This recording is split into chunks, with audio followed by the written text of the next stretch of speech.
You may even get tired of winning, and you'll say, please, please, it's too much winning. We can't take it anymore. Mr. President, it's too much. And I'll say, no, it isn't. We have to keep winning. We have to win more. We're going to win more. What's going on, everyone? Welcome to the Astrolabe. Monday morning, there's a kickbot in the chat telling us to go touch grass. I'm offended. Kickbot, I think you should go touch grass. I forgot to put the tip link in here. Let me do that real quick. This is the first of a double feature today. I've got two different shows for you. The headache monster got me over the weekend. I call it a headache. It's really, I have a herniated disc somewhere in the lower cervical area. And every once in a while, it gets flared up, and when it does, it's basically completely disabling. So even a pseudolab where I'm kind of just sitting here just watching stuff, like it's like an 8 or 9 on the pain scale, and sometimes I just can't sit still. I have to move around, and then sometimes moving around hurts. Like being in the wrong position is impossibly uncomfortable. So. I had to pull the plug, and then I would have done it yesterday, but with Mother's Day, I know Suda said he wasn't going to be able to make it, and I figured it would probably be best to just push it off to today. So today you guys get 2 labs. We're going to do basically a normal lab here this morning, and then we'll do the Suda lab this evening. I'm shooting for probably it'll depend on a couple of things, but I'm shooting for probably about 6 or 7 p.m. Central Time. We will kick off for the evening pseudolab, which is for Citizen. It's probably going to touch that bot if it doesn't shut up.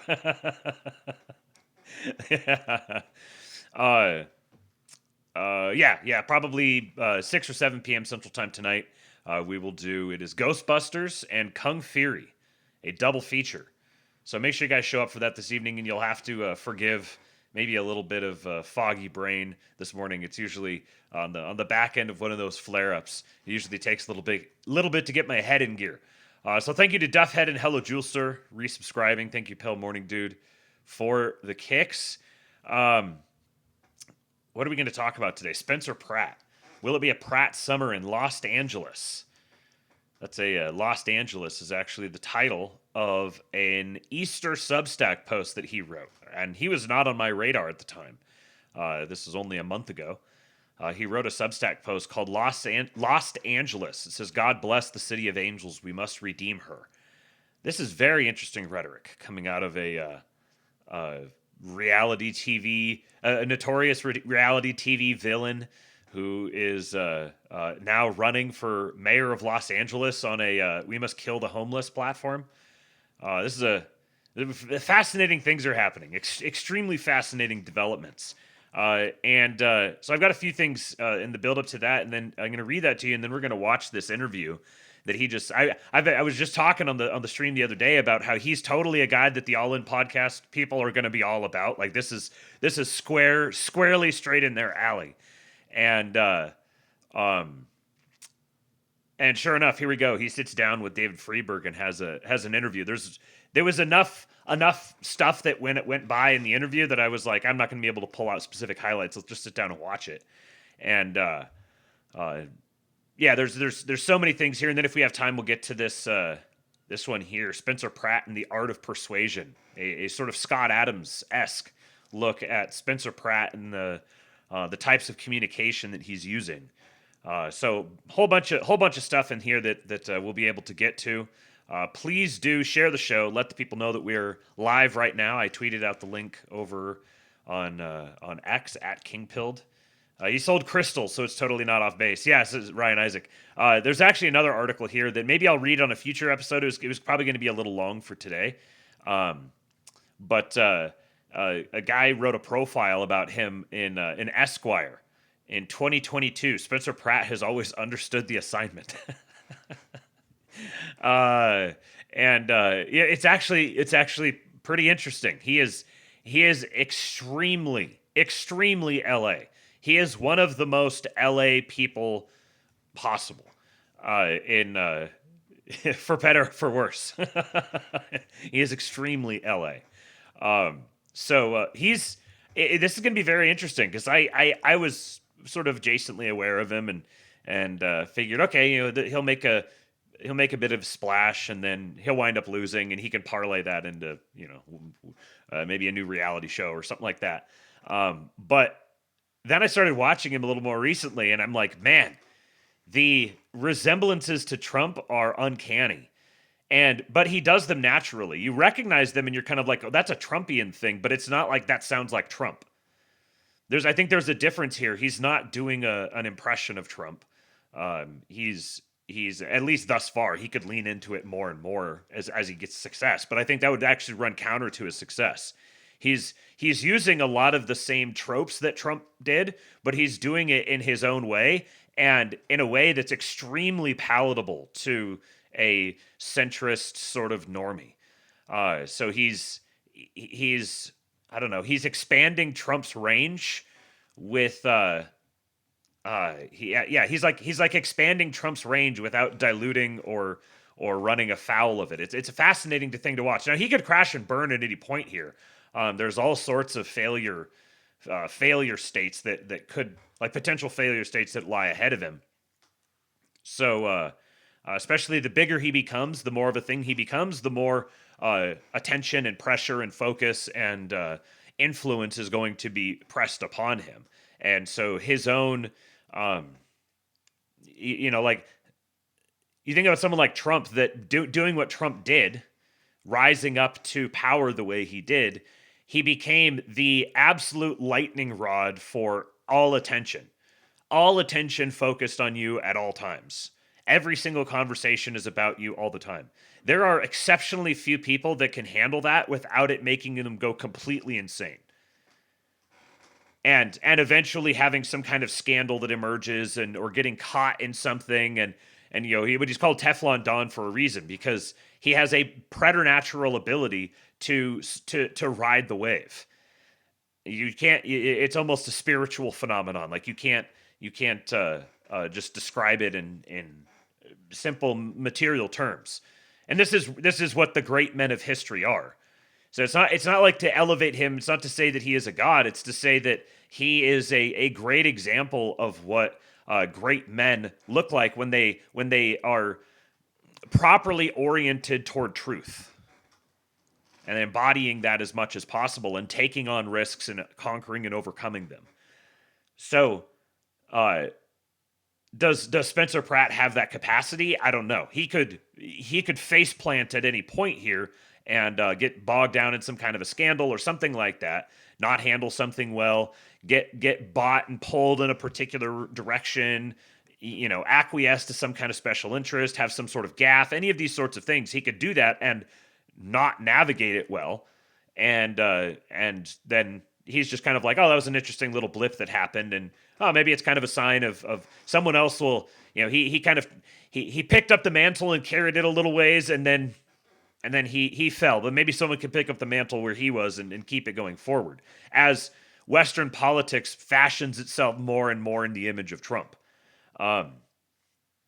But so far, he is hitting all of the right notes. Now, he's not going to be palatable to the right necessarily, like the hard line right, the guys who define themselves as kind of being in opposition to everything that tends toward normie or generic or vulgar in the proper sense, like of the common people. He's not gonna resonate with them very well. There's already like campaigns to try to like get him to establish a position on the Jews. There's like his Instagram comments are being brigaded by guys asking him about the state of Israel, and it's like, bro, he's running for the mayor of LA. The mayor of LA. What are you doing? Why are you trying to sabotage him by getting him to weigh in on something that will have zero net benefit to anything? Nothing will be improved by ascertaining what no matter what it is. If it turns out that he's like a hardcore anti-Semite, there you go. Next, got to go find the next person. And if he's totally not, or even if he's just like generically ambivalent, anything except for he's a hardcore anti-Semite is going to turn into this brigade of retards bludgeoning him constantly and making every conversation about him revolve around Israel. It's interesting in a certain sense. That's kind of what happened with this is gonna make people mad. That's what happened with Mamdani. Like Mamdani's thing wasn't Israel so much. He's kind of like, he's not really, he obviously has his affiliations and he has he sort of has like the generic opinions of his class of people. But that was kind of something that was forced around him, in and around him. And it successfully basically neutralized him. He's going to be like Keir Starmer, for New York City.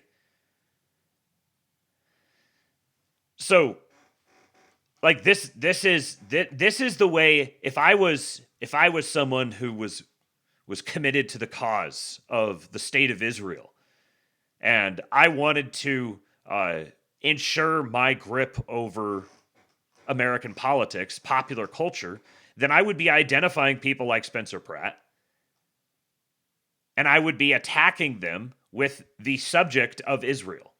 Positive or negative, it doesn't matter. As long as they're talking about it, it suits my interests. So the really hard line right is going to have a very difficult time with Spencer Pratt, because he's going to hit hot button issues and what do you call it? Like he's just not, he's going to hit the ick factor that Trump does for the boomers. So Trump has a particular boomer ick factor, and I don't mean an ick factor to the boomers. I mean an ick factor that is associated with the boomers, where he says and does things that just gives people just the ugh. That's the exact boomer bullshit that I've been exposed to my entire life. Spencer Pratt is going to do the same thing, but for like the particular ick factor of the millennial generation. When people think about millennials, they're like, oh. When he hits your ick, that's how it's going to happen. And he has maybe the sort of it's the aspect of following Trump that is a disservice to him is that there's a lot of people who are just weary of someone who manages to be extraordinarily popular and effective and yet constantly hits their ick button. It's almost like these things are associated. People have had those circuits just kind of worn out at this point, and which drives like the cynicism and the apathy and everything. So having a millennial version of that show up is going to be really exasperating, probably. But I'm looking forward to it. So please do tip your streamer, tips.gamepill.com. Let us get started. The first thing here, this just resonated with me, having lived in the greater LA area for a while. This is life in Los Angeles. Yo, there is nothing better than Los Angeles, bro. This is where heaven touches the earth, straight up. Nothing better, bro. Just don't look over here, though, because there is a riot going down right now. They are kind of pepper spraying people and stuff like that, but let's just get back to this. Shit. Let's get back over here. Let's go, bro, nothing better than LA, for real. Yo, honestly, the riots ain't even that bad in LA, bro. No. Nah. Oh, wait, watch out. Watch out. I just sent your ass to Hilton. Let's your ass there. Took her down and put my son up there, bitch. Ma'am, this is a Wendy's. It's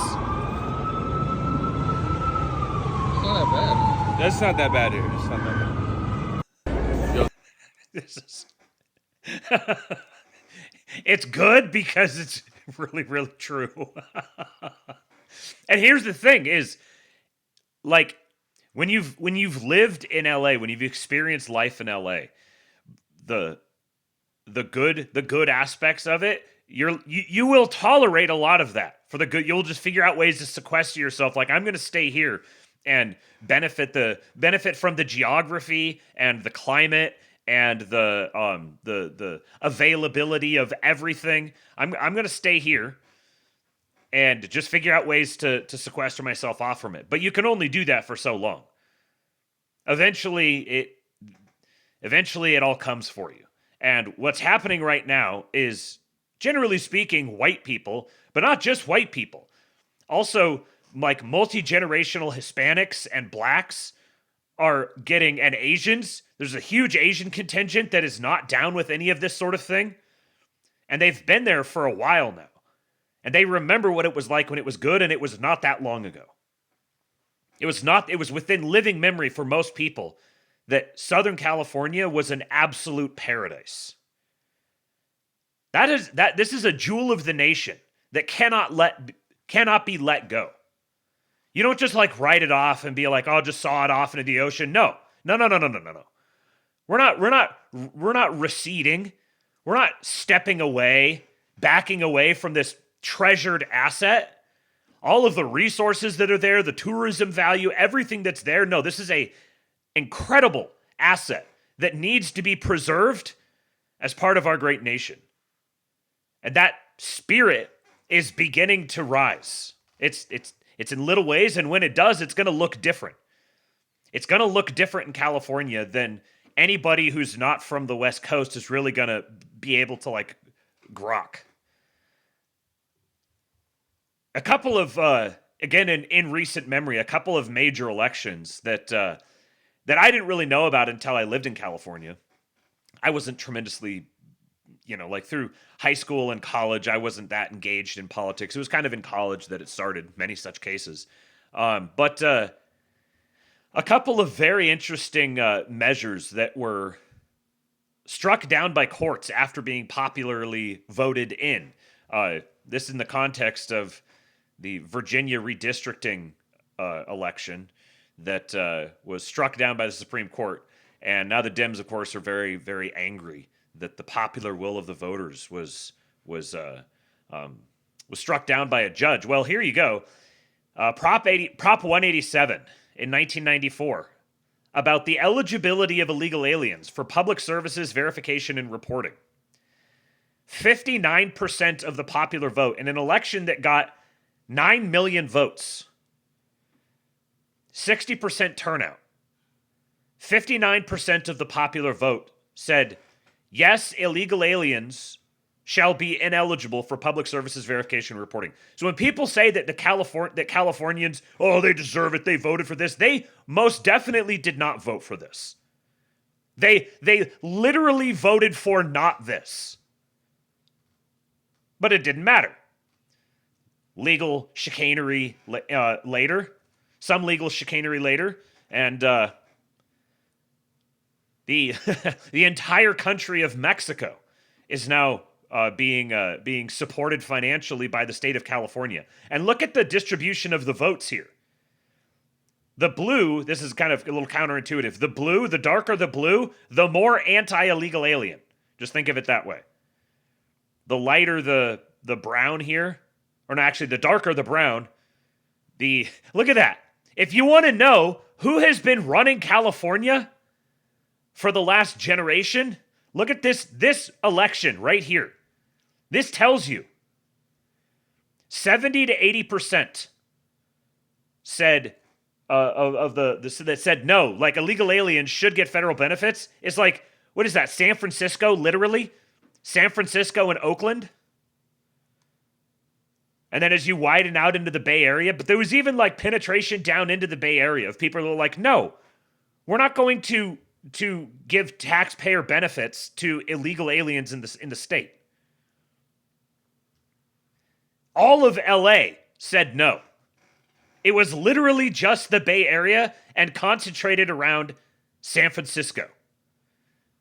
That's the Nancy Pelosi, the Gavin Newsom. He's got more connections to Southern California. What's the guy's name? The guy that Kamala inflated.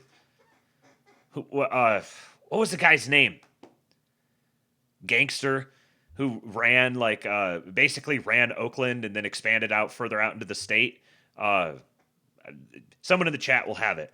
That's the power apparatus that has been running the state of California for like 30 years. Willie Brown. Yes, thank you. Willie Brown. Willie Brown. Yeah. And then there was this one, Prop 8. A little closer to recent memory. November 4, 2008. Eliminates the rights of same-sex couples to marry. This was a constitutional amendment. They were making this a constitutional amendment. 52% of the popular vote, and almost 14 million people voted that year. And 52% of them said yes, make a constitutional amendment to eliminate the rights of same-sex couples to marry. This is right at the onset of the Barack Obama phenomenon. Now you can see the cancer has started to spread. You've got the associations to Las Vegas over here, or Reno over here. That's probably what this is. And then you've got LA County region down here. It's already starting to spread. But still, 52% of the 7 million people voted in 2008 in California to eliminate the rights of same-sex couples to marry. This one was also overturned by a judge. A stat that I like to remind people of is that California, the state of California, has the most registered Republicans of any state in the union. They've got something like 9 or 10 million registered Republicans in the state. They have more registered Republicans there than probably let's say 6 maybe states combined. Maybe more than that. We're going to save California. We're going to take back California. And Spencer Pratt is going to lead the effort. He's been a patriot for a long time. Spencer Pratt and Heidi Montag have always been patriots. This was April of 2008. While California was voting to kill all gay people, Spencer Pratt was in his nation's capital, dripped out, waving the American flag. This guy has been a patriot. So look at this. We're going to go through a little bit of his campaign materials. We've touched on some of this already, but it is dialing up. Rambo Van Halen says, this isn't AI. This is a real street in Los Angeles. And it's beautiful, just like every day in LA is sunny and beautiful. It's a perfect place to live, except for the zombie at the end of the block making the residents prisoners in their own homes. Spencer Pratt says, LA has over 40,000 drug addicts holding Angelenos hostage. All it takes is one to make moms feel too nervous to let their kids just go be kids and explore the quiet streets of their beautiful neighborhood. Enough. We are done being held hostage in our own homes. Vote Pratt today. He is running explicitly on the platform of Get the homeless people and the crime, get the homeless people out of the streets and get the crime down. Unabashedly, this is his platform.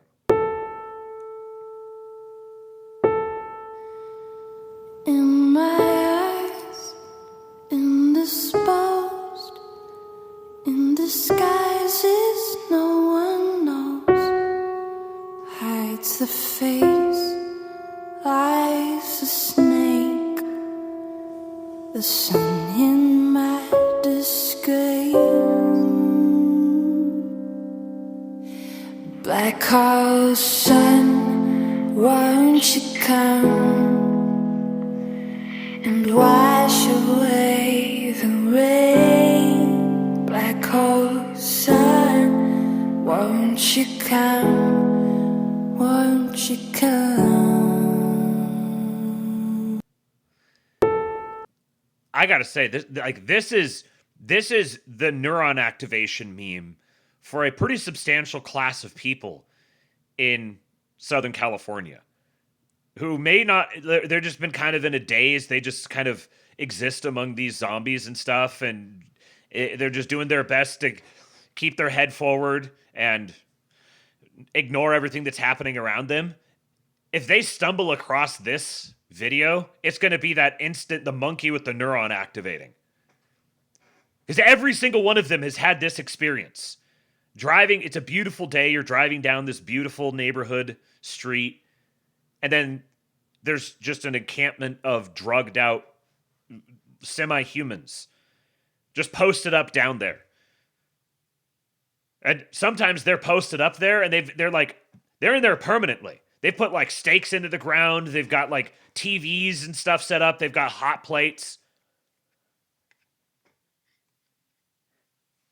And they'll like drug themselves into a complete stupor and then fall asleep next to the hot plate.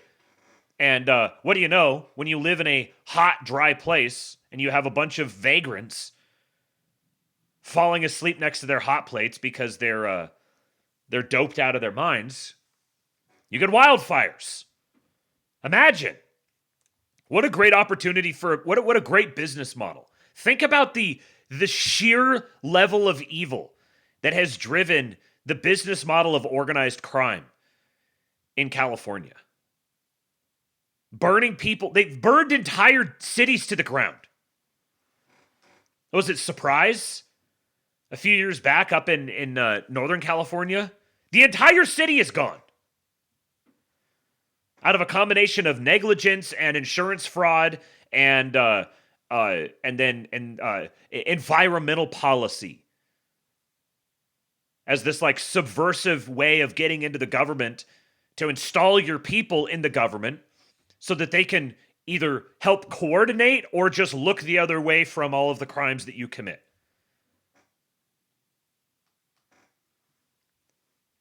This is an unfathomable level of evil that has taken over an absolute paradise. And for Mother's Day, there's this pattern that you're noticing that he's consistently speaking to the affluent white females. That's who his target market is. Affluent, like, and you can pull those out. The affluent females, affluent white females, but it's targeted in at the affluent white females. Because that spirit is quite predominant in Los Angeles, you might say. Joshua Steinman says, a friend of mine who long ago fled Los Angeles called me crying this morning after watching this. Am I crazy to think that he has a chance? My answer, don't listen to the doomer experts. Nobody, us included, knows what the future holds. Just vote. This is Spencer Pratt's Mother's Day video. He says, Mother's Day is every day.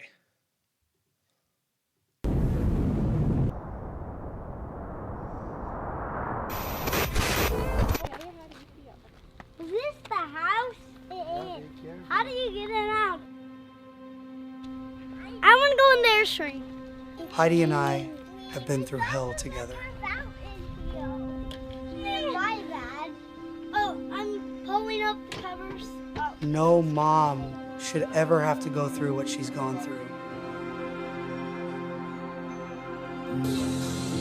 This is the first week it's been here. Hummingbird! 3! You see him right there?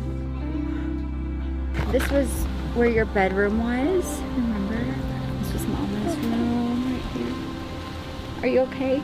No. I think that they're trying to have a good attitude about it, but I did see Gunner like almost crying up there, but they're so happy to be home too. This is my old favorite shovel, Mom. Wow, And I it's didn't even know. plastic. This used to be my... Oh, it didn't. There's a piece of it. But I think they're just happy to be home. I just was right here. Yeah, you want to sit right here? I gotta go pee. Oh no! I got time to go pee and now. Go pee right there. I got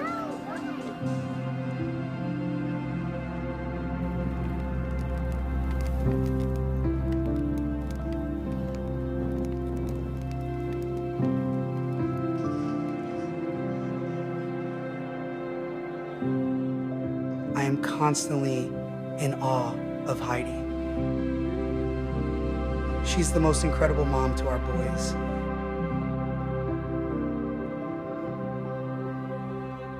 She's why I fight.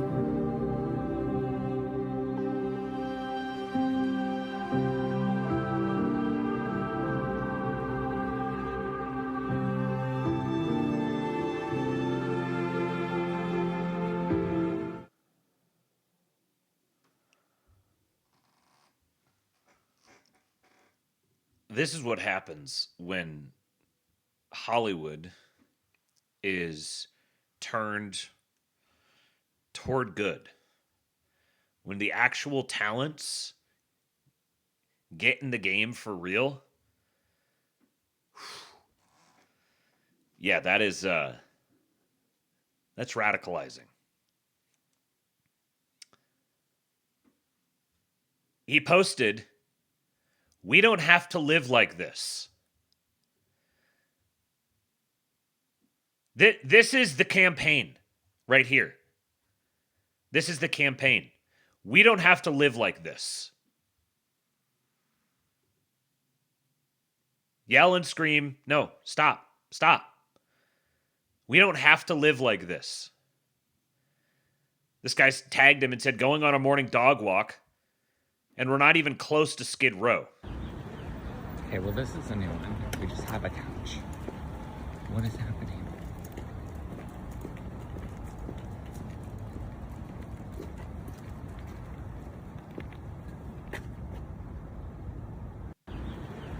Okay, well, this is a new one. We just have... You hear the guy's voice. Are there any people on the planet that could attract someone like that on this campaign platform? These people have been so inured. Like if you're like back, you're out like the Midwest, or you're like the level of just abuse that these people have been put through, the psychological torment that has been inflicted upon them. There's something about living in this Mediterranean paradise and having it be a haven of some of the most egregious kinds of crimes imaginable that is utterly shattering to the human psychology. Those contrasts together, forcing them together, is more than just like, oh, there's like property crimes and people have died. And no, it's like it has fundamentally broken the brains of people who live there. But they don't have to stay broken. They can be mended again. It just takes a dude who's willing to come out and say, we don't have to live like this. Spencer Pratt's strategy is to just walk around Los Angeles and point out things that suck and could be easily fixed. Imagine this. Imagine this as a campaign strategy. Just go walk around and point at things and describe how they could be fixed and have a personality. I'm Spencer Pratt. We're here and have a good story. at the 6th Street Bridge in downtown Los Angeles. It is beautiful, if only you could see it. But all the lights have been allowed to be stolen from our taxpayer money because Mayor Basura and Nithya Raman and her DSA City Council let criminals run the streets. But don't worry, Mayor Basura is planning to take $200 million more of our tax money to get solar power lights. Oh, because the criminals won't steal those. But don't worry, Nithya Raman has suggested putting cages around the lights. That's right, cages. That'll stop them. So if you're sick of your tax money getting burned by these criminals, you better vote for Mayor Pratt. The ballots drop May 4th. Turn them in. Go get your grandma to vote. Get everyone to vote. We're going to get rid of the DSA. We're going to get rid of Mayor Basura. And we're going to save LA so we can see this beautiful city. And you know what I said just before I played that video? That you got to have a good story as well. Like that's the big hang up. Oh yeah, I got to have a story. I got to be someone. Stories can be made, man. Stories can be made. You don't have to. This is where the skill in sales and marketing is so crucial to have. Having sales become a domain that's treated with kind of like skepticism and scorn, and it's kind of greasy, and it's like low class to be a salesman. Like, yeah, there's lots of salesmen who have earned that reputation, but there's like a chicken and an egg thing here. Being able to sell is a key that unlocks every door. If we want our guys' political views to obtain a hold in the popular consciousness, you have to be able to sell them to people. Which means you have to understand how people think, and you have to be able to meet them where they are and connect with them where they are. And there's a tension here because you have to, how do you become the intolerant minority that makes everyone else move around you while also being able to meet people where they are? And I think it's a matter of, it's like a frame that instead of thinking of yourself as my heels are dug in, they're fixed here, and everything's flowing around me and I'm not moving, you can think of everything else as not moving, and you're the one moving through it. You're the one navigating your way through it. That's how you are intolerant. You're intolerant because you impose yourself. And you have to do this successfully so that you can keep playing that game.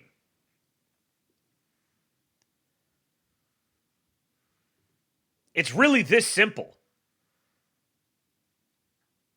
But everyone wants to drive straight to some sort of comprehensive, fix everything, philosophical, ideologically coherent thing. And sometimes it's like, no, literally just pick the crown up out of the gutter and fix the thing that's right in front of you. What do you think happens to the rest of the world? What do you think happens to the liberal worldview if a guy like this becomes the mayor of LA and cleans up the homeless problem in LA? Starts to go full Bukele in LA. What do you think happens to the rest of the liberal world? And you give a shit about what his position on Israel is?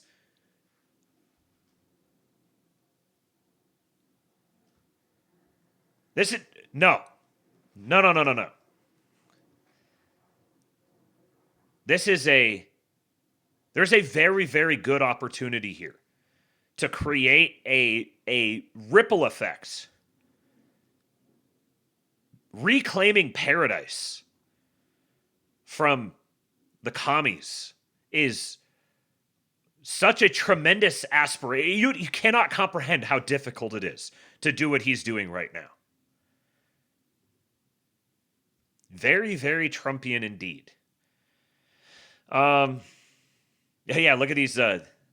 These are the billboards that he's got around LA. Very, very nostalgic. Let's Clean LA Together, Spencer Pratt for LA mayor, and you've got the hummingbird. Then this one, A New Golden Age for Los Angeles, Pratt for LA mayor. Looks like a movie poster. So sort of catches your eye. You're like, what movie is that? Oh, wait. Oh, Pratt? Oh, interesting. That's cool. If dogs could vote, vote Spencer Pratt for LA mayor. This is because of the stories that are out there about the homeless people, like kidnapping dogs and injecting drugs into them. Sick of the chaos, ready to feel safe? Vote for Pratt for LA mayor. Zombieland in the background. And it's some chick in a running outfit pushing a stroller. Blonde, white chick. Notice that? Who's being targeted here? The white, blonde, wealthy mom who likes to get all dolled up in her sports bra and her leggings and go out running, pushing her stroller. The Whole Foods class, that's who he's running to.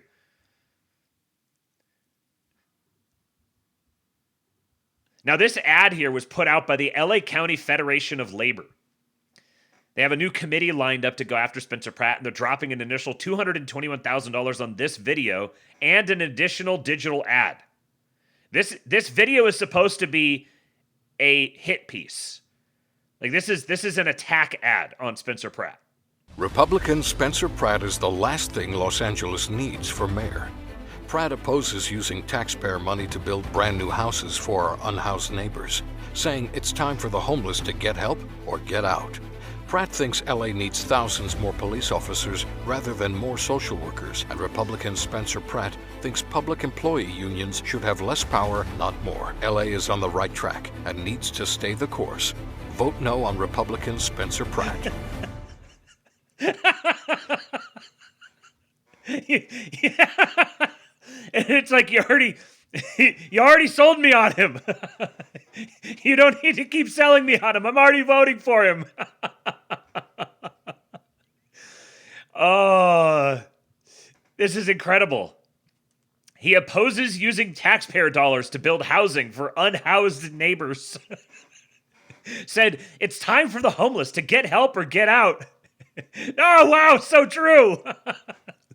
Wants thousands more police officers instead of social workers. Thinks public employee union should have less power, not more. It's like, how many times am I allowed to vote for him? It's LA. It's not going to make a difference. Speaking of, I've seen a couple of different people who are part of the LA GOP apparatus down there who have been like we can't officially, like, it's a nonpartisan race, so we can't I don't know if they can endorse him. I don't think they can campaign for him or anything, and he probably wouldn't want them to. He's running it's nonpartisan, he's running nonpartisan, and he'll talk about that in the interview we'll watch here in a minute. But they're like, they said that there are, what do you call it, like measures in place watching for a steal. Now, I don't think that they would be able to stop a steal, but they would probably be able to identify one. And so this could turn into, I could see a world wherein there's like a lot of people who decide that this is the last stand. We need to throw every ounce of our capital and our attention and our investment behind ensuring that he gets in here. There's an incredible amount of money that could come out of the woodwork to try to make this happen if there's some kind of a steal. He may wind up, thus far, in the early numbers I was looking at, Republican turnout is 2-1 above Democrat turnout in the early voting. So, this was with, it was like 0.5% and 1%, so the numbers are still really small. But there's a lot of really interesting ways that this could go, and I'm not completely convinced one way or the other which one it's going to be. But this was interesting. He posted this a couple days ago. He said, after CBS embarrassed Karen Bass, it's interesting that when he tweets, he says Karen Bass. He doesn't say Karen Basura. After CBS embarrassed Karen Bass by fact-checking her debate lies about the Palisades fire, they clearly got the call. CBS filmed with me on my burned-out lot for over an hour, and they turned it over to Karen Bass's PR team to edit it into a comical 5-minute hit piece with clips from the hills. CBS filmed with him, interviewed him, and then gave the footage to the PR team for a political candidate to turn into a hit piece. This is fucking brazen. He says, they can't beat my ideas, they can't beat me in the debates, so they got to try to turn my campaign into a sideshow. People are done with these skeezy political tricks, and I'm done with CBS. They'll never get a word from me for my next 8 years as mayor. Adios. What outlet should I have in their absence? And there's an interesting subplot here because CBS, the editor-in-chief for CBS, now this is probably a local affiliate, I'd imagine, but the editor-in-chief for CBS now is none other than Barry Weiss. So after he called them out here, they went and published the whole thing. But then I saw something about Karen Bass dropped out of a debate with him, but I didn't have time to go chase that down and confirm it. But this is a clip from that interview with CBS, and the comparison is made between him and Zoran Mamdani. Many have compared you to Zoran Mamdani in the sense, I mean, your politics are obviously very, very, very different, but in the sense that you've really harnessed the power of social media to get your message out.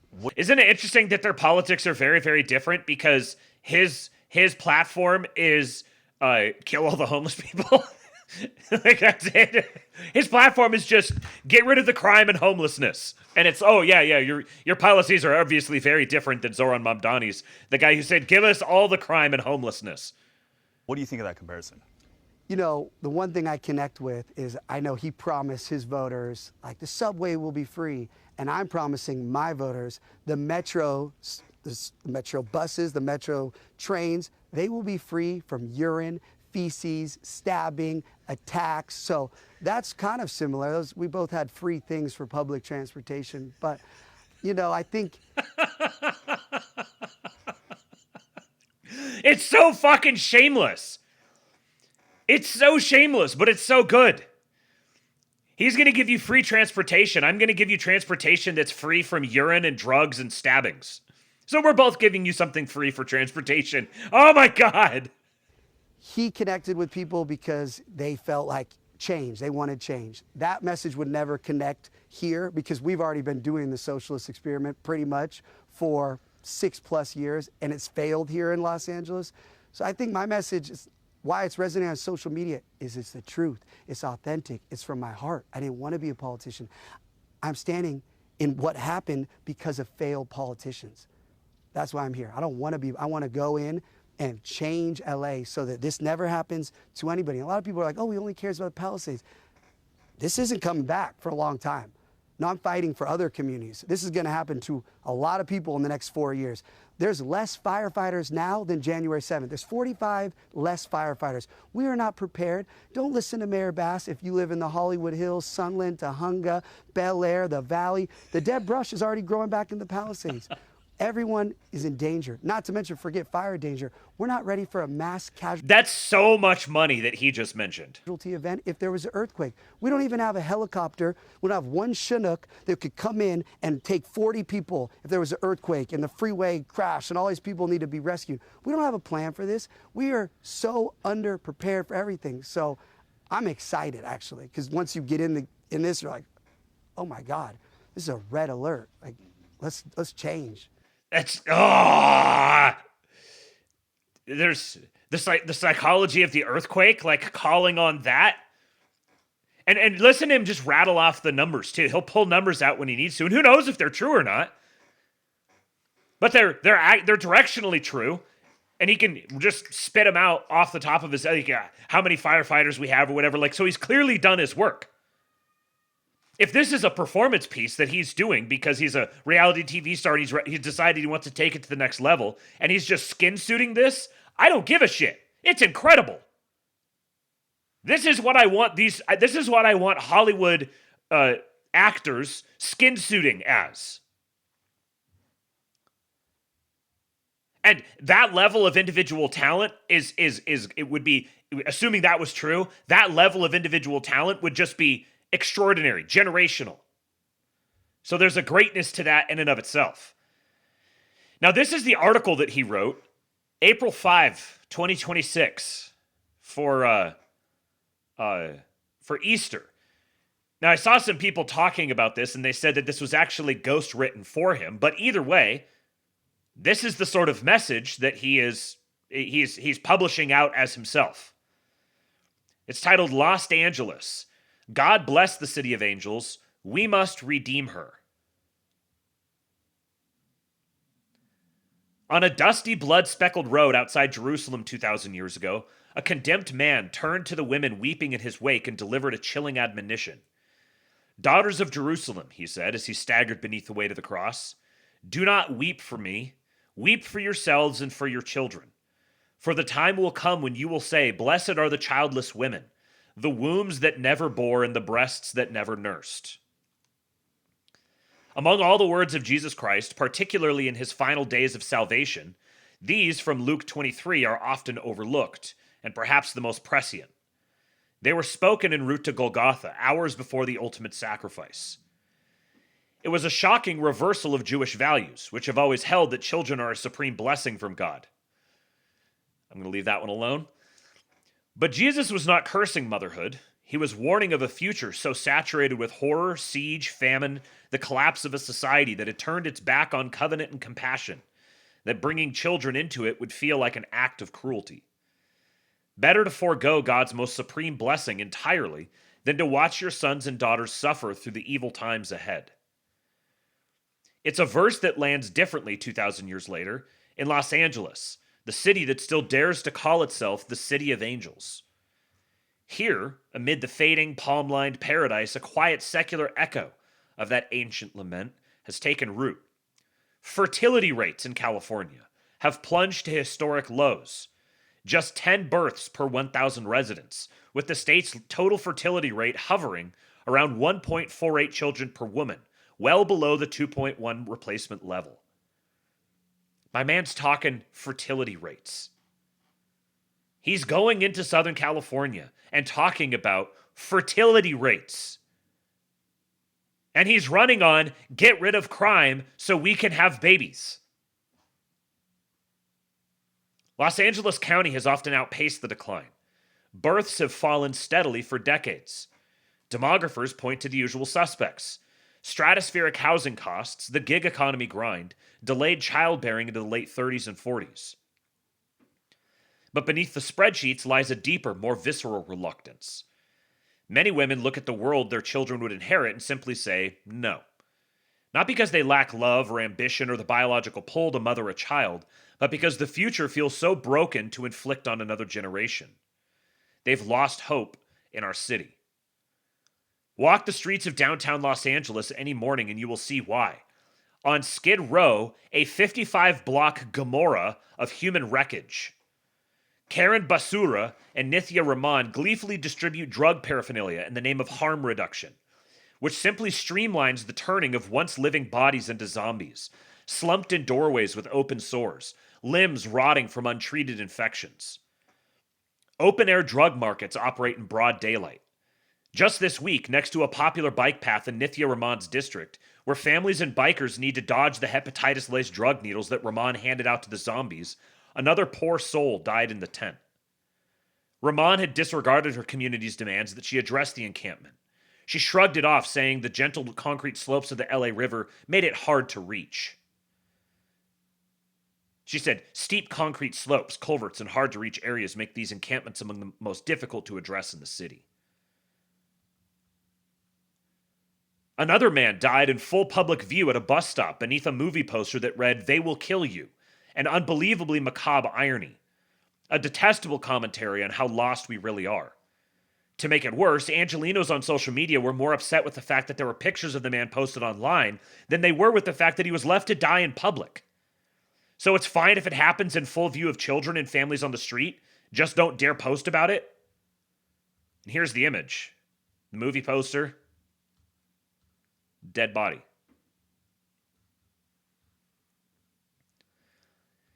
It's hard not to look around at Los Angeles and think, this is precisely the grim prophecy that our ancestors spoke of. Even for those who don't read scripture, do you remember Idiocracy? The overly therapized yuppie couple wants to hold off on having kids, not with the market the way that it is. They struggle with infertility because they waited too long, the husband dies, and the aging wife freezes her eggs in a desperate hope they'll find the right man and the right time to finally have the children she truly wanted. It was an eerie prediction of what we're experiencing today. Young women are proactively freezing their eggs like some kind of investment portfolio. Many imagine pushing a stroller past the zombie nodding out on the park playground, or explaining to a kindergartner why that woman is screaming at invisible demons in the sewer, and they think, why bring a child into a city that can't keep its own adults alive? There are many factors. Career ambition, student debt, and the two-income trap that still leaves families priced out of decent housing all play roles. News-induced climate anxiety and political polarization compound the problem. Yet the visible collapse of public order, the tent villages of Zombieland, the sense that the social contract is frayed beyond repair, functions as a daily sermon on futility. Going to the Southern California white woman contingent and proclaiming doom upon those who are freezing their eggs to maybe have babies later. He is touching a segment, like, this is the unsayable thing. But he's saying it. The parallel to Jesus' original warning is perhaps uncomfortable but necessary. The Roman siege of 70 AD ushered in starvation that drove mothers to cannibalism, and children died in the streets. The barren were, in a macabre sense, spared the worst grief. Man, that's dark. Not having children was actually, the pain and agony of dying barren was less than the pain and agony of watching your children die in the streets or even eating them. In 21st century Los Angeles, the horror is slower, more diffuse, more like a spiritual and civic entropy. It is the slow erosion of the belief that our best days aren't yet behind us. When women who once dreamed of nurseries now whisper, I don't want to watch my kid grow up in this, they're echoing the ancient lament, whether or not they know their scripture. The difference, of course, is agency. First century women had no choice, but 21st century American women are choosing this cynical path. The tragedy is that biology and culture are colliding head on. The same species wired for nurture is choosing self-preservation because their city simply feels irredeemable. This is some deep shit, man. The same species wired for nurture is choosing self-preservation.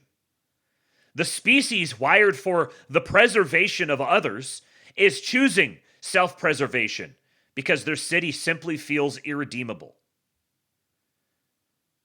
But Jesus' sacrifice was never about resignation. He accepted his fate, but the cross was the ultimate refusal to let evil have the last word over man. His death and resurrection were an invitation to renewal, to resurrect what sin and apathy had mutilated and destroyed. The same imperative applies to our city of angels today. We cannot afford to give up on it. This demographic winter is not inevitable. It is a symptom of neglect and hopelessness. Look at that shot. Incredible things are happening, guys. Los Angeles endures as a global magnet for talent, creativity, and capital precisely because its promise of reinvention, of beauty, of sequels. Yes, some sequels are better than the original. Thank you, James Cameron. That hope still exists beneath the filth and grime. We can all sense that it does, otherwise we'd have all left. But that promise only endures if families can once again envision raising children amid palm trees, rather than Fent tents. Revival demands more than another bond measure or Instagram-friendly care campus. It requires sustained, unglamorous work, clearing encampments decisively, mandating treatment for addiction, enforcing basic public order so sidewalks belong to pedestrians again, and reimagining neighborhoods as places where strollers are more common than corpses. Jesus did not tell the daughters of Jerusalem to stop weeping. He told them to redirect their tears toward the future they could still shape. The same holds true for Los Angeles. To choose childlessness out of despair is understandable, but it is unacceptable. The cross stands as a reminder. Even in the darkest hour, on the loneliest road, redemption is at hand. It is built block by block, one cleared sidewalk, one renewed neighborhood at a time. We will inspire a renaissance for the history books in Los Angeles. We will not give up on our mothers. We will not abandon our children. We will do the hard things. We will raise the spirit of this city and make the city of angels everything its name implies. So help me God.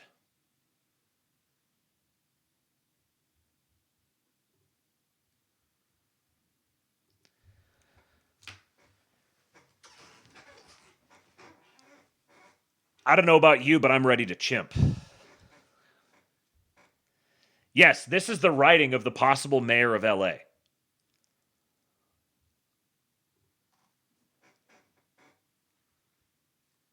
Trust Plant Star says, we have political candidates talking like this and you're blackpilling.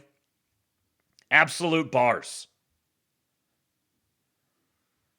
And once again, I don't care if that was ghost written for him. That was the message he wanted ghost written. And that was the message that he published under his name. This is some Bukele shit, but American. Think about how improbable it was that Bukele would do what he did in El Salvador. How improbable is it that Spencer Pratt could do what Bukele did in El Salvador in Los Angeles? What if they get a Republican governor to run interference? Do you realize what a rejuvenated California would do to the spirit, the economy, the fire? Pardon the pun, unfortunately. That's an unfortunate pun. The fire in the belly of the nation was what I was going to say.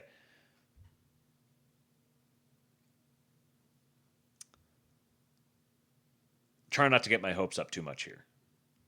But he's not making it easy. Here he is with David Friedberg talking about, on the All In podcast, about his campaign and yeah, I'm just going to play it. Please do tip your streamer, folks. My wife says that that daily tip goal is going to have her blackpilling. Tips.kingpilled.com, or you can go to Kingpilled on Cash App or Venmo. If you do go that route, just let me know, and I won't be able to play an automation, but I'll give you something on the soundboard. Here is Spencer Pratt with David Friedberg of the All In podcast. Spencer Pratt, welcome to the All In podcast. Thank you for having me. You had an unbelievable debate performance the other night. I have so many friends that were texting and people obviously were tweeting about it. Let's start with that. How are you feeling after the debate? I just wish it had been 2 hours or 3 hours because the list of their failures that we didn't even get to touch on, it's unbelievable. So that was the most fun I've had in years because what people don't realize is they're pathological liars. So when somebody gets to be on the stage with only facts and the truth, that's why there's this incredible response to it, because everybody that always watches these lying politicians, they know they're lying and nobody gets to yell, they're lying. But it was very hard to be respectful because all the lovely Democrat moms that love me, that want to keep supporting me, they asked me to please stay calm, cool, and collected. So the whole time I was doing my best behavior to not interrupt the lying, which if I hadn't been tasked with that mission, I would have been like, liar, liar. But I'm going all in. Every few years, a new ad channel opens before the market catches on. That's Axon.ai.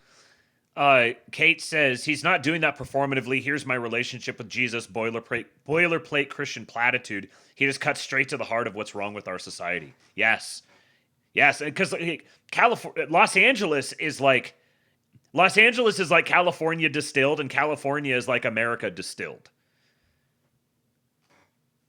So reviving the spirit of Los Angeles and the spirit of California would be just there is a fire that comes out of the west coast of the country that the nation is worse off for not having.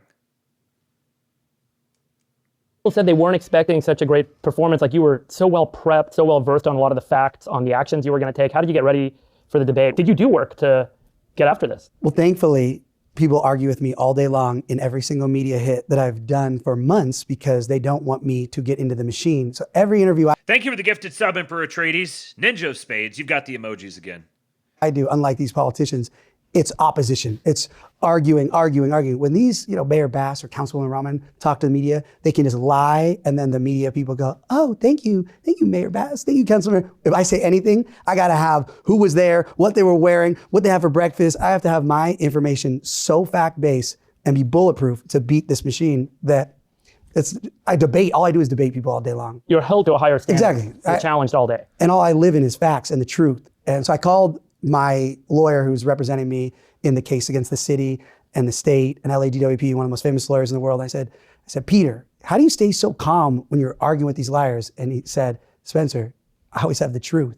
I was like, ooh. I was like, okay, I got that. Good strategy. Yeah, so that was a great just message I took into that. Can we, for people that don't know your story, and I want to just give you a couple minutes to tell it, let's go back to the fires. Where were you, and where was your family, your wife, your kids? Where were you guys when these fires kicked off, and how did you end up evacuating, and what was that evening like? Well, let's even rewind before the fires. It just shows you that our emergency situation is not the level it needs to be, because I didn't even know that there was this crazy wind weather event. My son had pneumonia, so I was up every night checking his temperature, and I'm on my phone a lot. I'm a phone person, and I didn't even know this was extra dangerous, dry weather. So that just shows you, if you rewind.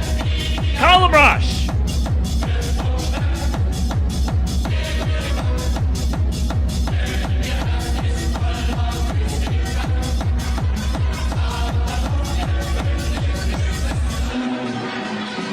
This man can't work for free, you commies. A shekel for a good guy.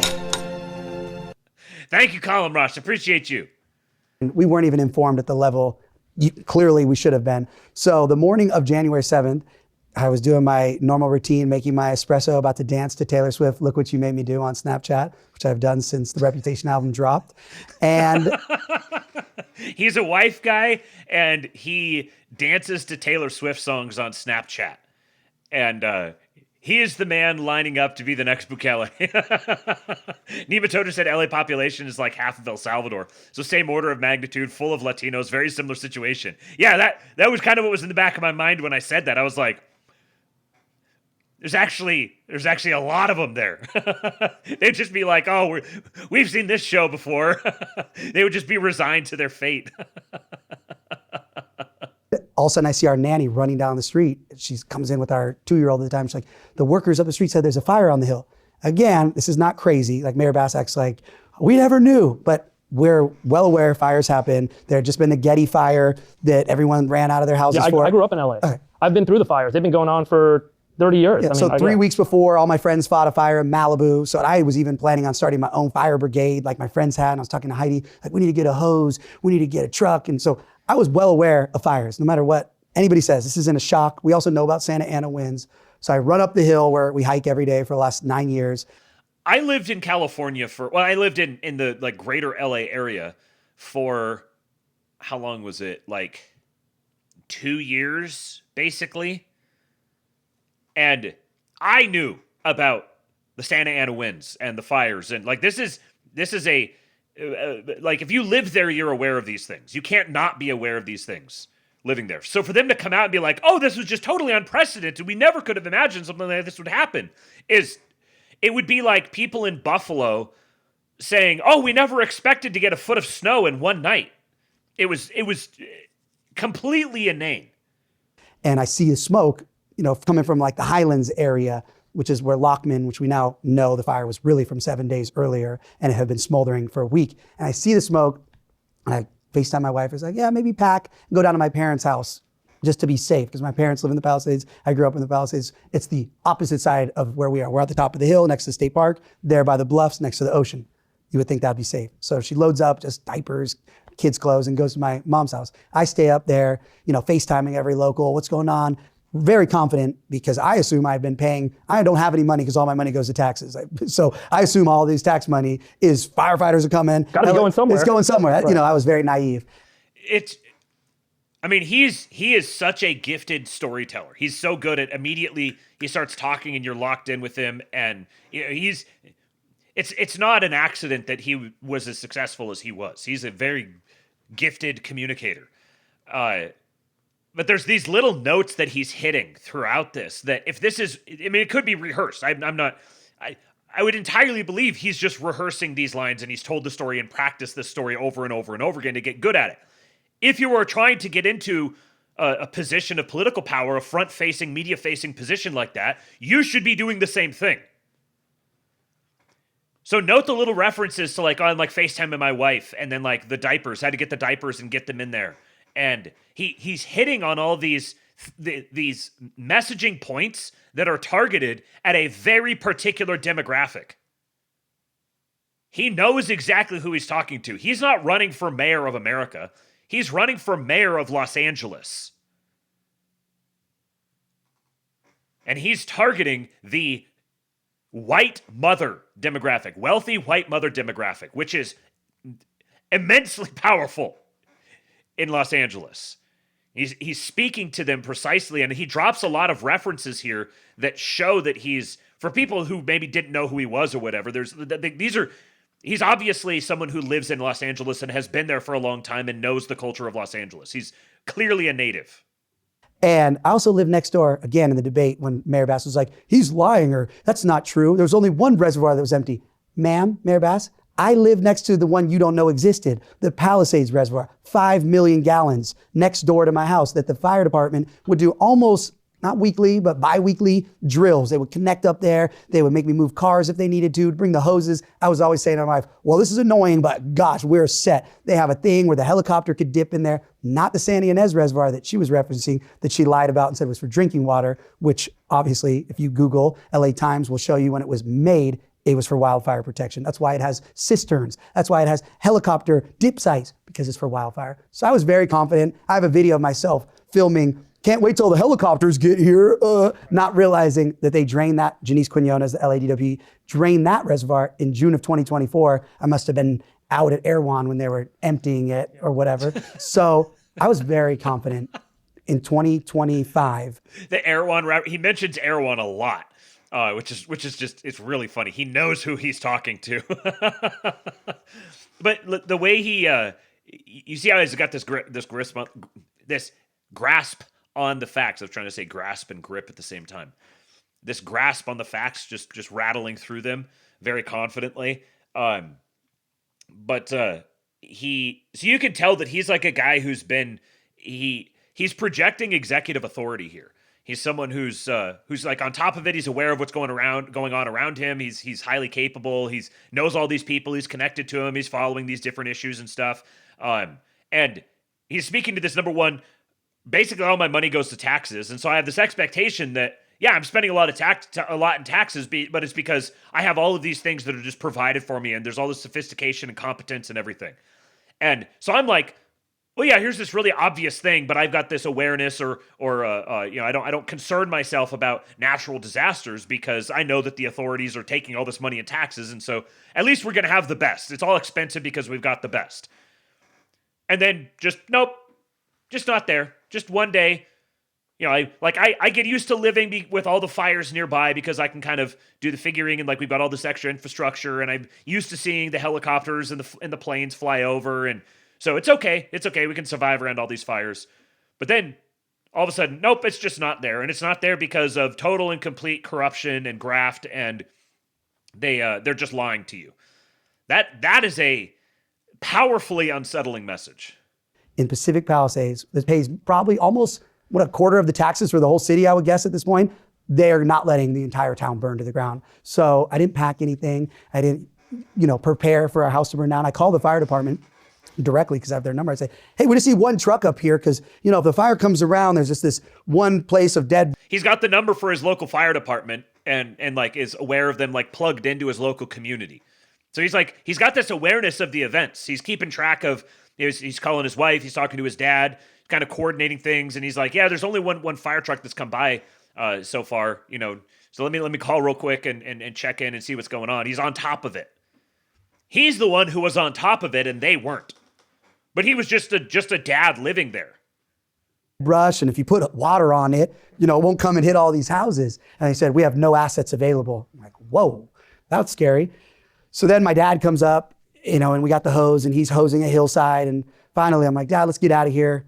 Firefighters are probably coming. So, and your wife and kids are gone at this point? They're at my dad's house, which ends up now the fires come from Temescal Canyon, and it's crossed over. So my older sister calls, she's like, what are your kids doing there? They better get out of there. I'm like, what is happening? So now I'm, this is insane. It's like a bad movie. Yeah. And I never heard any sirens. They're getting pincered by the fire. The fire came in from both sides.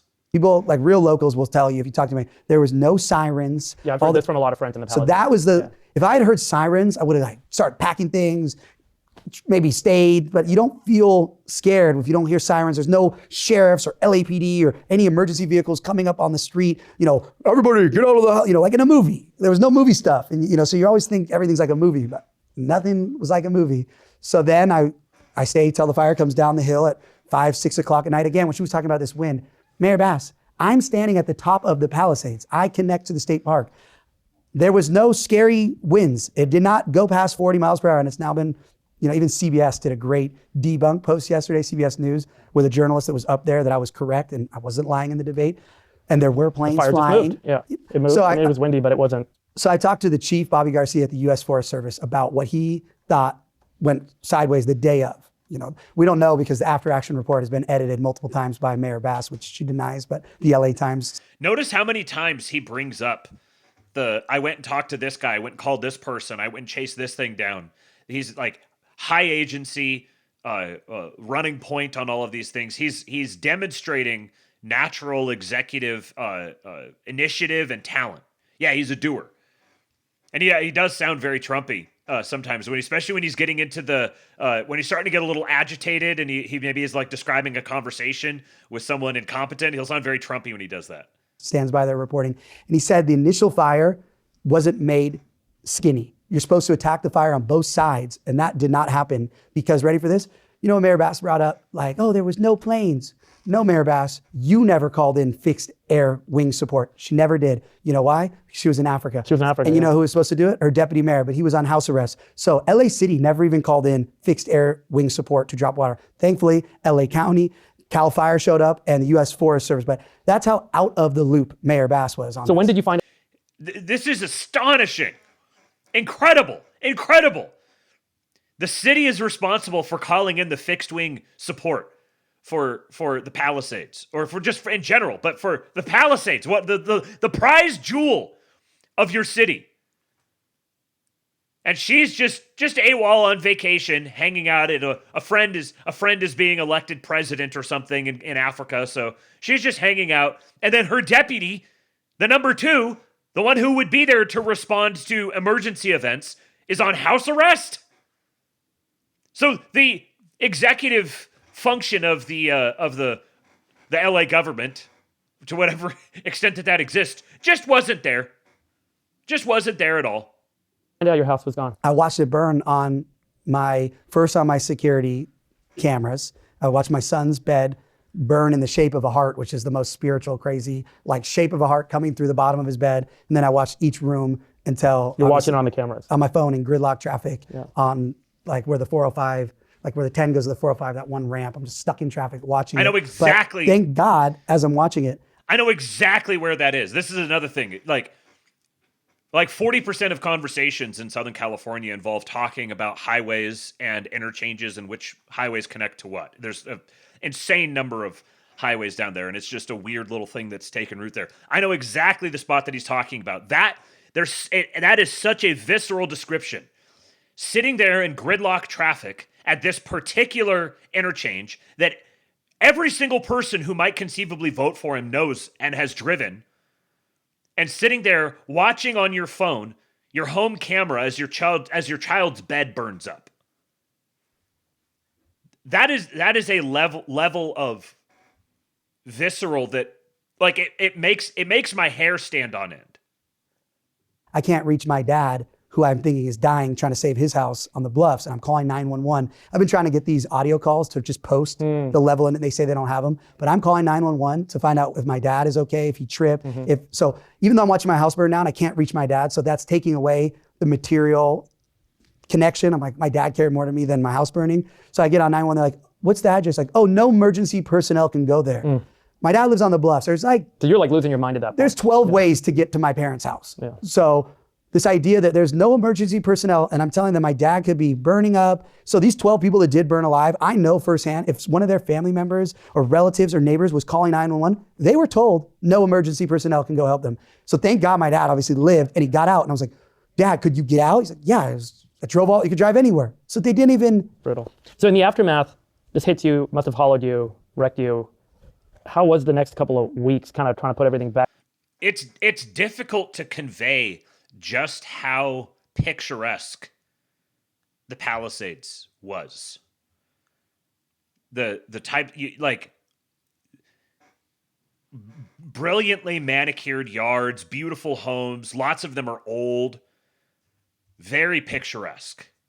It's like a little paradise. And it just burned. There were senior citizens in their houses, had no idea what was coming, and just got burned alive in their houses. Roads never blockaded, emergency vehicles never showed up. An entire picturesque, beautiful town, not the whole thing, but a huge amount of the town just. This is one of the greatest atrocities in American history. Back together, and at what point were you like, man, I'm going to try and figure this out? Like, was it an immediate call to action for you, or was there a period of time there where you were trying to put everything together? So my wife and I, when we were very successful in 2009, we spent millions of dollars on her pop music album with all the most famous music producers and writers in the world. But we didn't have the money to promote it. It's just, nobody ever heard it. But we did that. The 15-year anniversary of that album happened to be January 10th. The house burned down January 7th. So when I have zero money now, because everything I ever put into was in this house for my sons, everything I own was in this house, I'm like, oh my God, we have no money, we're done. I'm getting emails because January 10th is this anniversary date, 15 years of our album. This is also a large, a common thing in that area. The types of wealth that exist in LA. There's a lot of both younger people who inherited the property from their parents. So their parents bought it in the 1950s for $14,000 and 14. What did you mean by this? And now it's worth $5 million. And the kids inherited it, but so the kids have this big piece of equity, and maybe they've borrowed against it and everything, but they're not necessarily cash rich. So they've got on paper, their paper value is high, but they're not necessarily cash rich. And then there's that, and then there's also the younger people who have bought the homes, but they're overextended in the home. They're like living up to the people around them, and so they were able to maybe had a big bunch of cash they might have piled into it at one point, or they just had they have a high income so they could get approved for a high loan, but they're like high cash flow, but the cash is going out as fast as it's coming in, so they're living on relatively thin margins, but they've got this big piece of pristine equity. Real estate in the Palisades, you would think this is like one of the most prized bits of real estate in the country. And so then just getting completely wiped out, you go from being worth millions on paper to relatively nothing. So I go on TikTok live and I say, anybody please, I have no money right now, our house just burned down, please stream my wife's album, buy it, and thank God for planet Earth getting behind me. I think maybe 12 countries put it #1. Everyone streamed it. It was the first time an album from 15 years went to #1 on Billboard charts. So that was taking me out of the dark trauma, because I'm focusing on right away pivoting into we're going to rebuild. And I was naive to think streaming music, you could get a house back. Thank God I didn't make like $150,000. But if this was 2006, we would have made millions of dollars. So it took my mind off it. Obviously, my wife is trying to get our kids in a new school. So her song goes to #1, and he makes $150,000 off of it. That's insane. She's not even connecting to this. This is so positive, honey. Everyone's supporting you. So when that wears down, I realized, oh my God, this is not enough money to build anything. We were stuck with California Fair Plan because we were dropped by farmers after paying for 8 years, and we have no money to rebuild. And I start questioning, like, why did our house burn down? It shouldn't have burned down. And I call up my friend who I just was at a groomsman in his wedding, and his dad had just fought Edison in the campfire.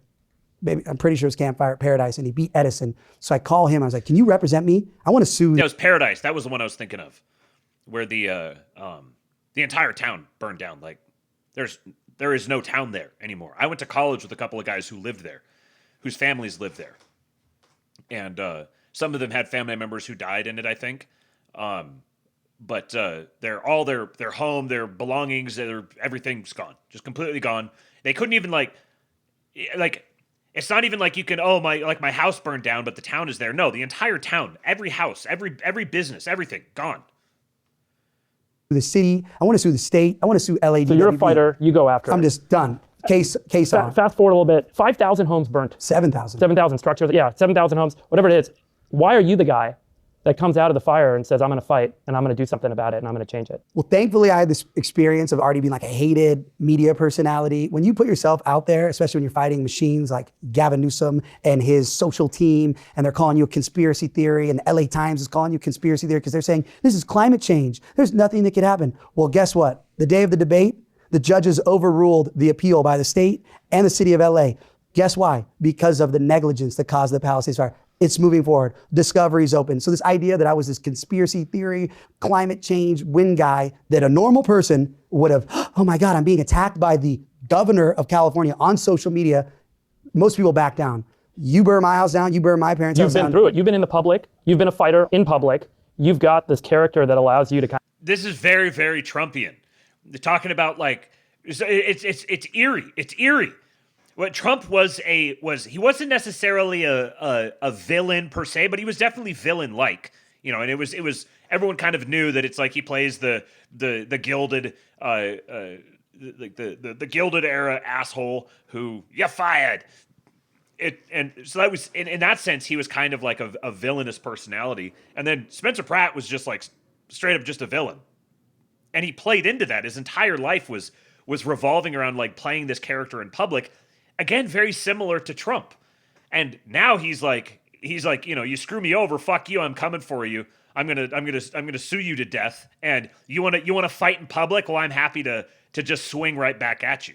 Kind of stand up. You have this capacity and you have a bit of a platform going into it. So it was on. Yeah. And once I got the truth, all the LAFD whistleblowers were coming to me, telling me that they were told to leave the smoldering Lockman fire on January 1st. They told me that Mayor Bass was fighting the battalion chief who's editing they're editing the after action report, obstruction of justice. They're telling me that the chief fought her for that $17 million and warned her that Angelinos would not be safe. So I'm getting all this information so I don't feel like just this fringe social media voice. You're like, man, I'm not crazy. Yeah. So they negligently created the circumstances wherein the fire could happen, and then they kneecapped their own capacity or will to respond to it when it did happen, and then they began covering up what they did after it happened. And in the midst of all of this, she's running for mayor, and really the only reason she's running for mayor is because if she is not elected, she's fucking hosed. This is an astonishing crime. You fast forward, the campaign's up and running now. Well, let's rewind. Yeah. So when I see that no one's running against her, I reach out to Rick Caruso. I call him. And I say, you going to run after Mayor Bass? Because she's going to guaranteed win June 2nd, 51%. Totally. And I cannot accept this as a human being at this point. And I call him and he says, go after Bass, implying he's not going after Bass. And so game on. No one else stepping up. He told you to do it. Yes. But I was already doing it. But if he was going to do it, obviously, I wasn't going to go against. Totally. Yeah, I was like, okay, are you going to do it? Yeah. He said, yeah. Go after that. Watch right up here. Going to go against. Totally. Yeah, I was like, okay, are you going to do it? Yeah. He said, go after that. So how's the campaign going after this debate this week? And I want to talk about the campaign ads because the ads have almost elevated you to what I am hearing from a lot of people is almost like a historic campaign. The ads are cutting through in a way that people have never seen before. Are those your ads or are they being produced by a third party and put out there? Because I've heard from some folks, there's a guy, Charlie Curran, that might be involved, or other folks. that might be separate from your campaign that are putting these out there. They're breaking through the mold that everyone's like, this isn't a political campaign. This is almost emotional. It's a movement. People want to like get behind you and they don't even live in LA. So the ad that blew up crazy is when I showed Bass's house, Nithya Raman's $1 million mansion, multi-million-dollar, and then my... One thing that's fantastic about this ad, something that stood out to me when I first saw it, and I didn't fully appreciate what it was that I was appreciating until I saw someone tweet about it, is this ad captures the Southern California lighting so well. The whole thing, it's just so the palette of it, leaving aside the you know what you're seeing in the background, but the whole palette of it just oozes LA. Airstream, that one broke every ad record in history. That is, if it has my name on it, it's legally mine. Anything like these incredible grassroots ads, if I don't put my name on it, it's legally not mine. So there are people out there doing these ads, not in your campaign. Correct. That are creating this movement. Correct, because people feel the common sense. They feel totally. It's connecting. I keep trying to tell everyone that, you know. They feel the common sense. They feel the common sense. That's a weird thing to say. That's very Trumpian. They can feel the common sense. They try to put me in a box. I didn't run to be a political party. I didn't run to be a politician. I ran because I experienced what city leadership failure at the ultimate level is. That's why I stepped up. That's what cuts through. So the media and everyone wants to jump on and be like, oh, Spencer's our guy. No, I'm the citizen. I'm the angry taxpayer. You can be a Democrat and love me. You can be a Republican and love me. The only people that don't love me are communists and socialists, and I don't want them to love me. You know, there was a saying from John Adams, 17. You could be a Democrat and love me. You could be a Republican and love me. The only people who don't love me, and I don't want them to love me, is the communists and the socialists. This is fucking Donald Trump, man. You could be a Democrat and love me. You could be a Republican and love me. The only people that don't love me are communists and socialists, and I don't want them to love me. You know, there was a saying from John Adams, 1776, where he said, public virtue cannot exist in a nation without private virtue. Amy, the election is on June 2, so we've got about, I don't know, 3.5 weeks to move back. We gotta hightail it. This is socialists, and I don't want them to love me. You know, there was a saying from John Adams, 1776, where he said, public virtue cannot exist in a nation without private virtue, implying that citizenship involves sacrificing your personal interests for the greater public good. And Thomas Jefferson also spoke at length about taking a turn providing civic duty. Everyone has a civic responsibility to support society at large, but if you're going to go into government, if you're going to go into politics, you do a tour of duty. It's not a career. It was never meant to be a career. And it's almost like the local, the state, and the national level, there's an entire industry of people that have built a career in politics. And then you come along, I would think Donald Trump's come along, he's almost like another one of these enigmas that came out that it resonated with people, that you're actually standing up and saying, I'm the guy who's on the other side of the problem with all of this. And this is why this needs to change. It seems to be creating a movement. Yeah, I feel like I connect more with Cincinnatus, this guy that was just a farmer. I actually have Cincinnatus written down right here. I was going to mention, I'm like, oh, it's too esoteric. Oh, no, that's what I connect to because I'm like, this guy went and fought this battle. Totally. They wanted to give him all the power. And he's like, no, I want to go back. We've got California bros invoking Cincinnatus. Incredible things are happening. Back to my family. And I initially when I ran, I would say, I want to do my 4 years and then go back. I realized I need to do the 8 years, lock this in, get LA, the #1 city in the world. Then I can go back to my family. So I'm prepared to do the 8. That's my tour of duty. And when people say, oh, this is your house, this Airstream, I go, no, that's my forward operating base. Because this is a battle against good and evil. They let 7 people die in the street every day with our billions of tax dollars. And they say, we need new beds. It's a drug problem. 90% of these people are drug addicts. We need to get these people mandatory treatment. Then we can get them beds. And also, they don't have to have a bed on the west side or next to people's houses or in San Pedro or right next to schools. They can have beds in facilities that we build out. My friend Matt Hess has an incredible facility. Oh man, okay, he's on a roll now. We gotta hear that again because there was a number of points in this that. Oh, okay. Hold on. Thoughts were flying out of my head, and I was waiting for a place to pause. So terrible. Oh no, that's what I connect to because I'm like, this guy went and fought this battle. Totally. They wanted to give him all the power. He's like, no, I want to go back to my family. And initially when I ran, I would say, I want to do my 4 years and then go back. I realized I need to do the 8 years, lock this in, get LA, the #1 city in the world. So what this tells me is when he first started, he had backing. He had powerful, connected people with money who were like, yes, we're going to back your campaign. And then as it began to take root, a bunch more people came out of the woodwork and they're like, no, you're not doing just one and done. Like, we're throwing our weight in behind you as well. And that's why he's like, okay, we're turning this into like a real thing now. This is it's going from just like kind of a wild card, like he might have just the perfect synchronicity of events to get elected, and then he's got to kind of battle his way through. It's transitioned from that to he's got some real power brokers who are now going to use him as a wedge. Then I can go back to my family. So I'm prepared to do the 8. That's my tour of duty. And when people say, oh, this is your house, this airstream, I go, no, that's my forward operating base. Because this is a battle against good and evil. Doing it this is my tour of duty. That's really good. They let 7 people die in the street every day with our billions of tax dollars. And they say, we need new beds. It's a drug problem. It's a drug problem.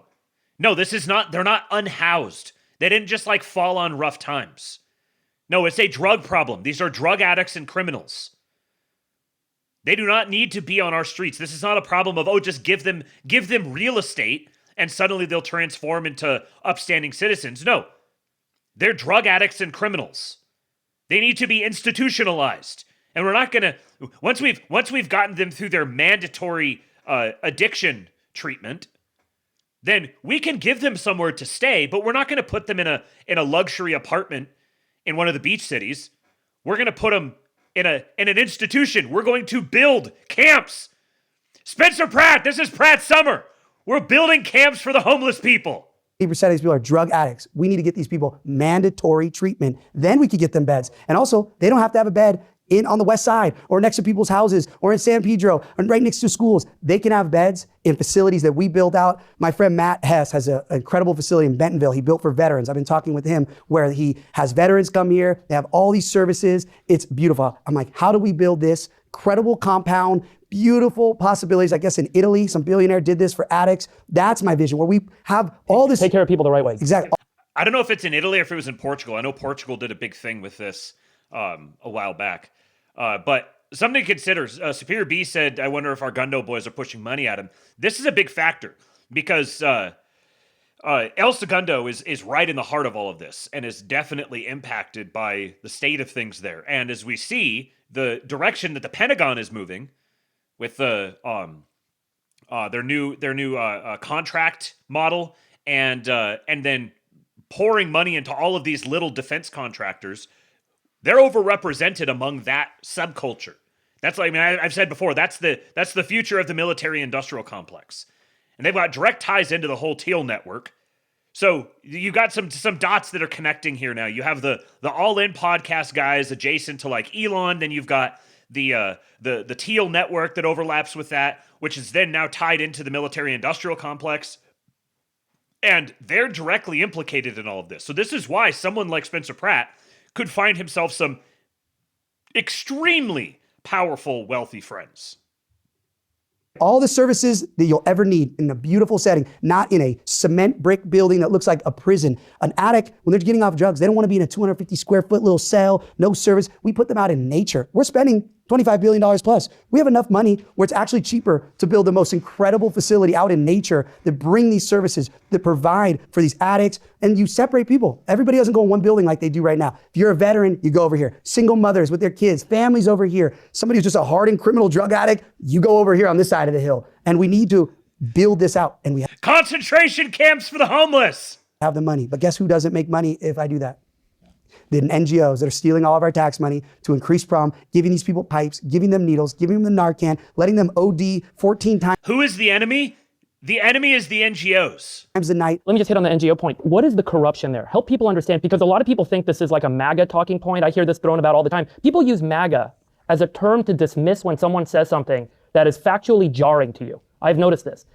Someone comes along and they point out something, and it's like, oh, that's a MAGA talking point, as a way of just dismissing it instead of actually listening to what the person is saying. Can you explain what goes on with these NGOs? Like, how do NGOs create a system that the more we spend, and in the last 10 years, City of Los Angeles, I think, has increased homeless spending by 10x, and the homeless population has doubled, and clearly it's gotten a lot worse.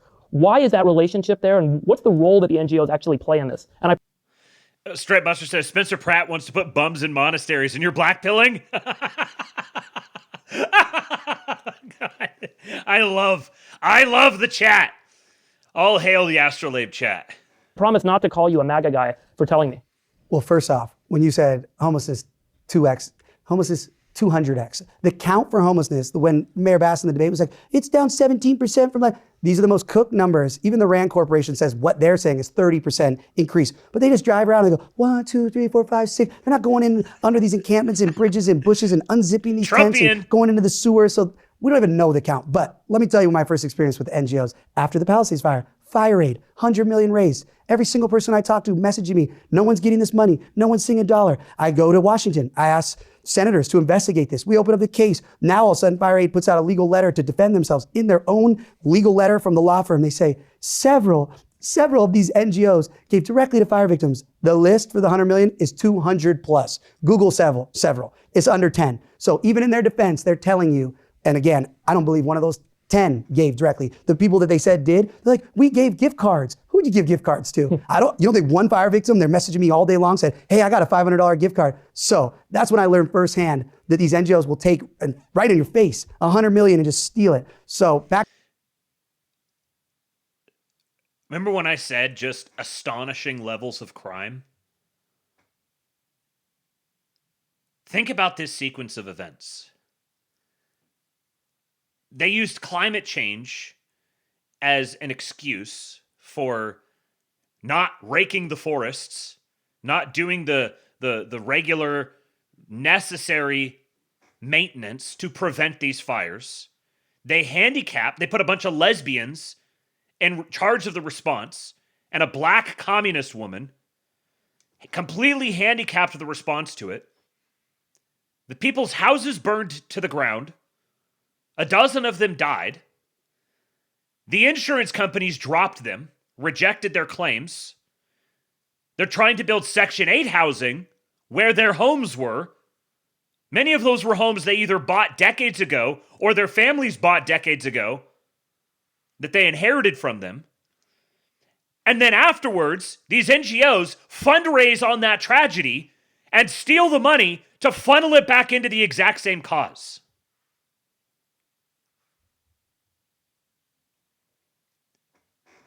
This is a generational crime.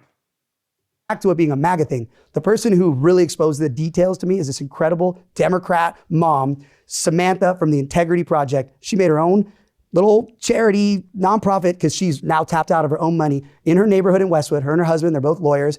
And this homeless housing went up on their block. It was senior citizens. They kicked the senior citizens out, and it's Weingart. Their audit is late. Let's just put it that way. They're making hundreds of millions of dollars. This is the best part. So the building goes on the market for $11 million. 6 days later, the city with our tax money gives Weingart $29 million, $28 million to buy this same building that was $11 million. There's nobody to this day, years later, being housed in this. Weingart has developers paying $750 a square foot. When I've talked to developers and contractors, it should be $250 a square foot. So they make this money with these developer kickbacks. They have all these shell companies that, oh, this is our developer. It has nothing to do.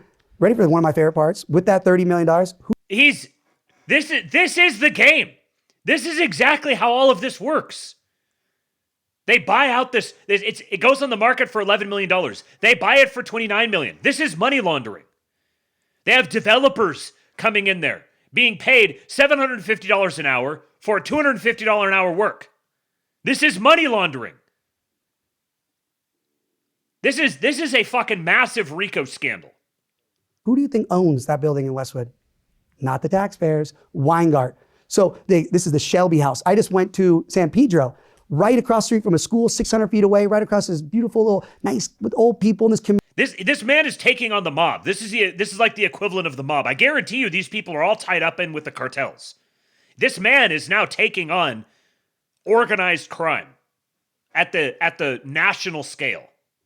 They're kicking senior citizens out of one in San Pedro, and they're going to put hardened criminals, same thing. This one's like $80 million. So what they do is they take our tax money, they take grants, they take federal and state grants, and they cook up a little plan. Here's this. We're going to house 80 people. Yet they don't tell us that that's $700,000 a person.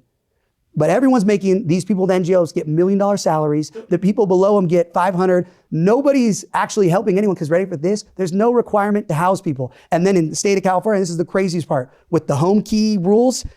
There's no requirements to actually house people. Think about that. These millions and millions and millions and millions of dollars funneled into the solving the homeless problem. And there's no requirement to actually house people. They're using that money to buy up real estate, to launder money through the real estate transactions, to leverage them into creating bigger and bigger schemes with an NGO network that's there whenever there's a problem, they will fundraise, which then gives an excuse to move all these funds around again. They'll fundraise on that problem to draw more funds into it, to squeeze people out of their homes, to import foreign military-aged men into the country and house them in those places.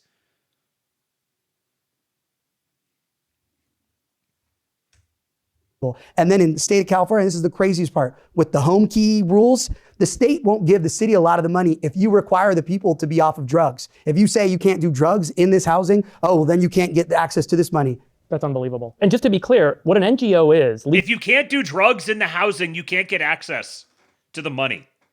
Insane! Legally, it's a 501c3 organization. Anyone can set one up. Anyone can file the IRS form, create this entity. Once you've created the entity, you've legally created it. You've got an IRS form, costs a couple $100 to do it. Now, theoretically, someone who might want to be, I don't know, a crony or a thief, a criminal, as you might call them, whatever you want to call them, they can now use this entity that they've created. Again, a criminal. Don't beat around the bush. It's a criminal.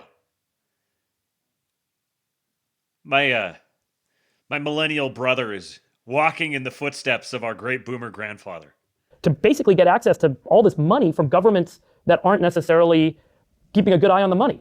How do the politicians that are allowing it to happen, or the bureaucrats in the government that are allowing that to happen, how do they benefit? Because why would they do this? Why would they let this money flow out to these NGOs in a way that's clearly not in the taxpayers' best interest? Well, you can go the conspiracy route, or you can just go, look at all these things we're doing.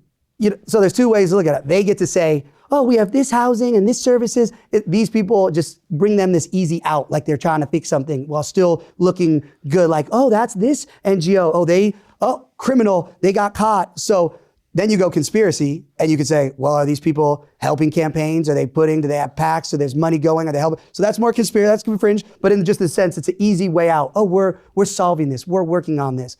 Two ways you can look at it. I think they're all criminals. Thankfully, I've talked to the Justice Department sources, and city officials are going to go down. They are complicit. Here's the. So he's talked to the Trump DOJ, and the Trump DOJ has said that city officials are going to be arrested on this. Look at how he framed that up. He said, well, there is the conspiratorial angle.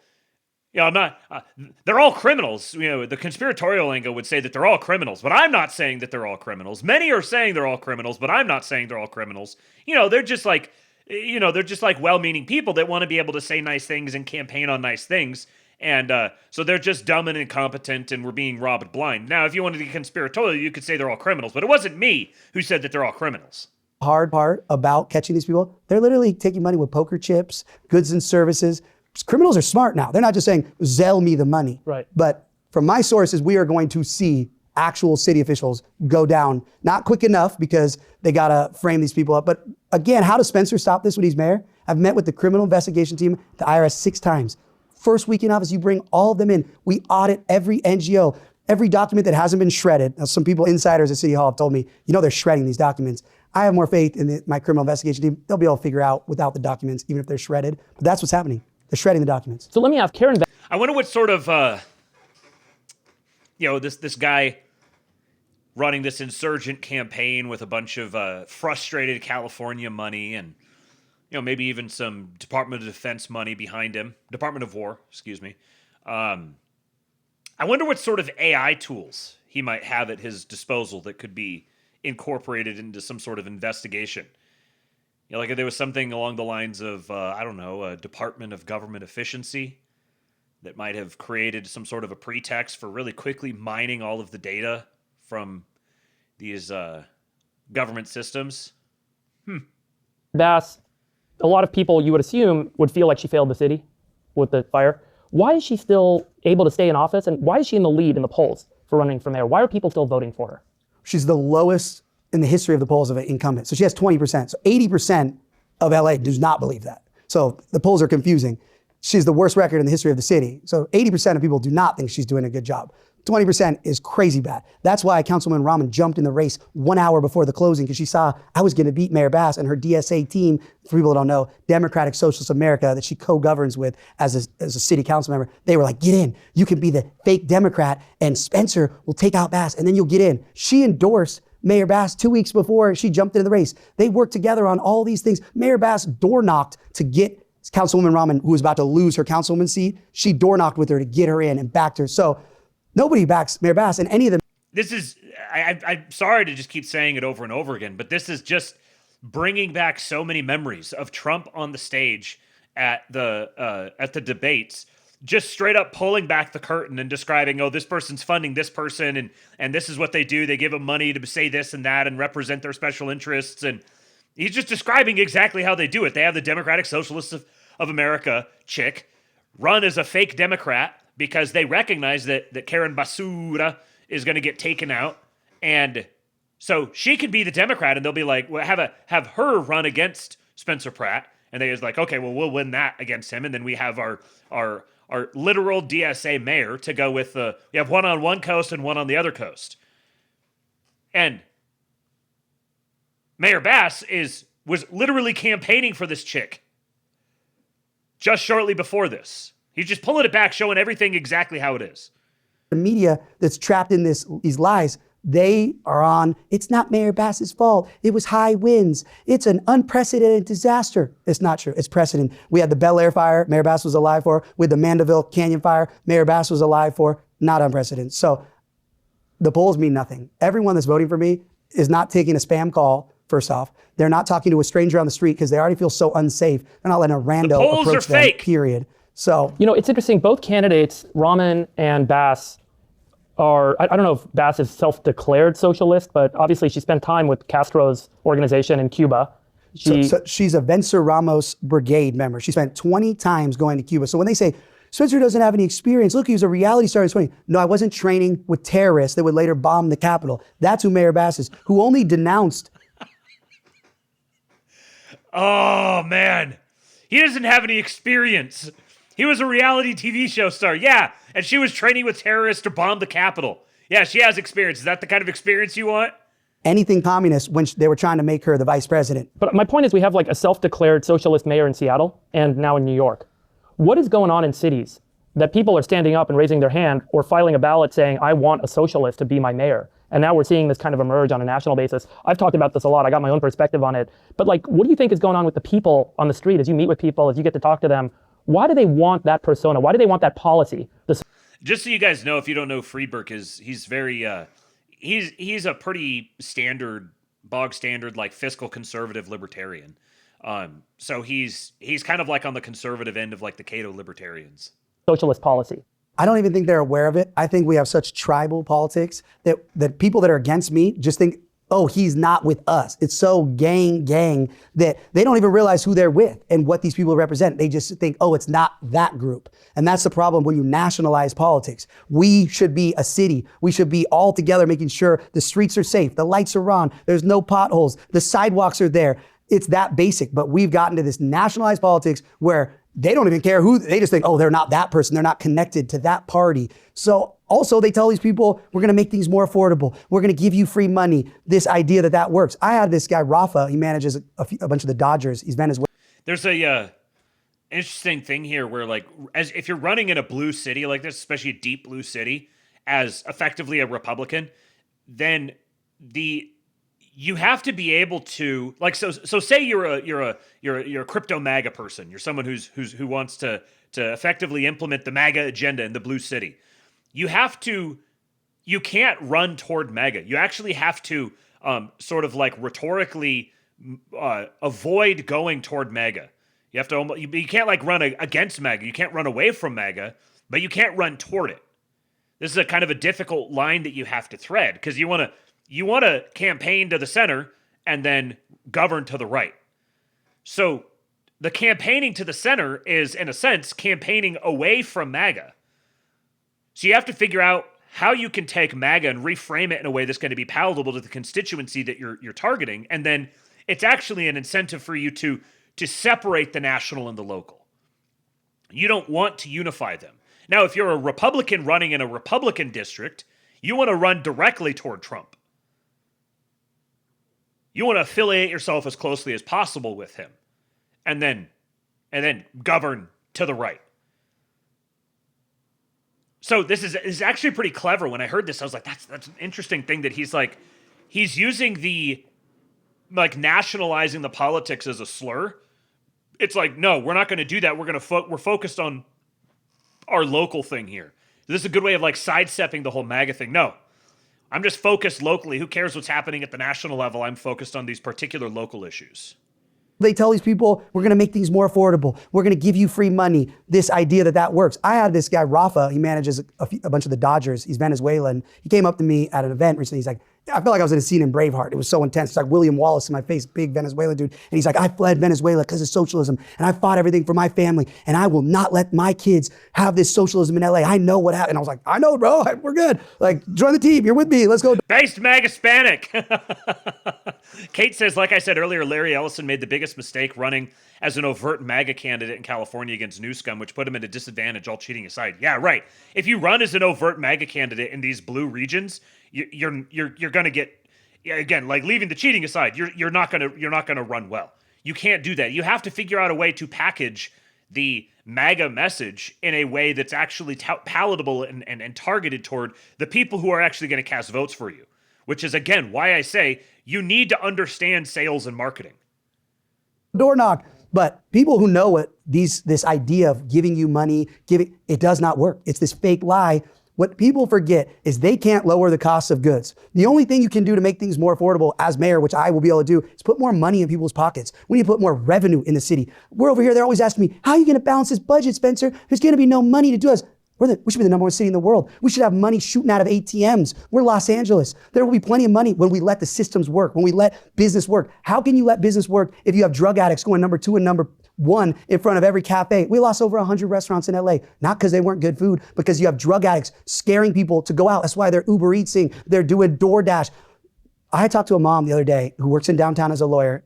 I know her because of her kids are my friend's kids. She said, Spencer, we're not allowed to leave the office building. Our food has to be delivered in. That's why restaurants are closing around downtown LA, because the workers that are still trying to work can't go outside of their buildings because it's unsafe. The number one thing in a functioning city that we don't have is safety. If you don't have a safe city, and they'll tell you, Mayor Bass will tell you, Councilwoman Rahman, crime's down.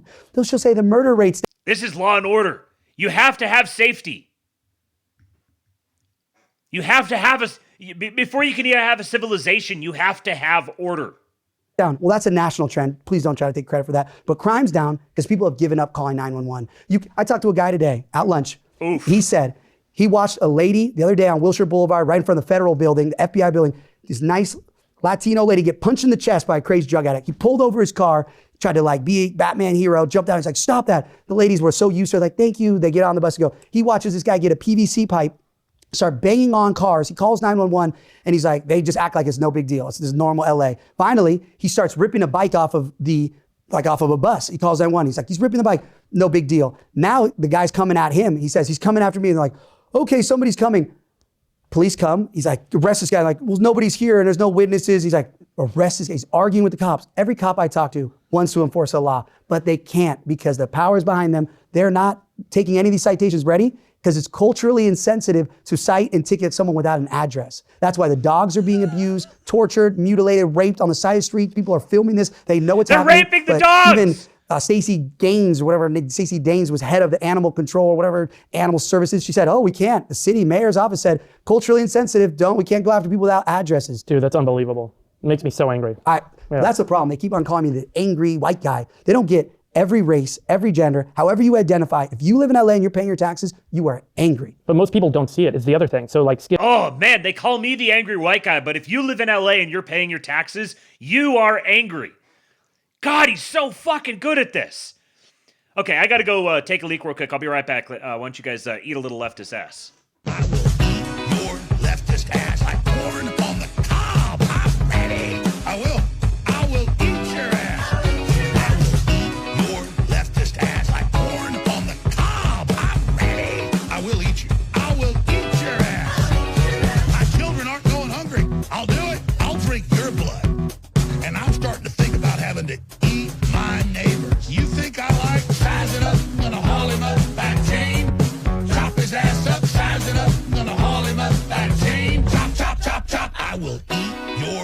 leftist ass like corn on the cob. I'm ready. I will eat your ass. I will eat your leftist ass like corn on the cob. I'm ready. I will eat you. I will eat your ass. I'll barbecue your ass flat. I will cook your ass up so fast, and I'll tell them, oh, I killed a cow out back, baby. You think Christ would eat somebody? He would never do that. I will. I'm ready to hang them up, gut them and skin them and chop them up. You know what? I'm ready. I will eat your leftist ass like corn on the cob. I'm ready. I will eat your ass. I will eat your leftist ass like corn on the cob. I'm ready. I will eat you. I will eat your ass. I will eat your leftist ass like corn on the cob. I'm ready. I will eat your ass. I will eat your leftist ass like corn on the cob. I'm ready. I will eat you. I will eat your ass. That's why I want the globalists to know. I will eat your ass first. I swear to God, if it's the last thing I do, I'm gonna get my hands around your throat. Straight Buster said Matt must have been on the brink when he skedaddled. I was over here floating. Thank you to Silver57184 for reposting the stream over on X. If you're watching on X, I invite you to come over to Kick. Kick.com/kingpilled. Come join the live chat. Introduce yourself. Make a mark.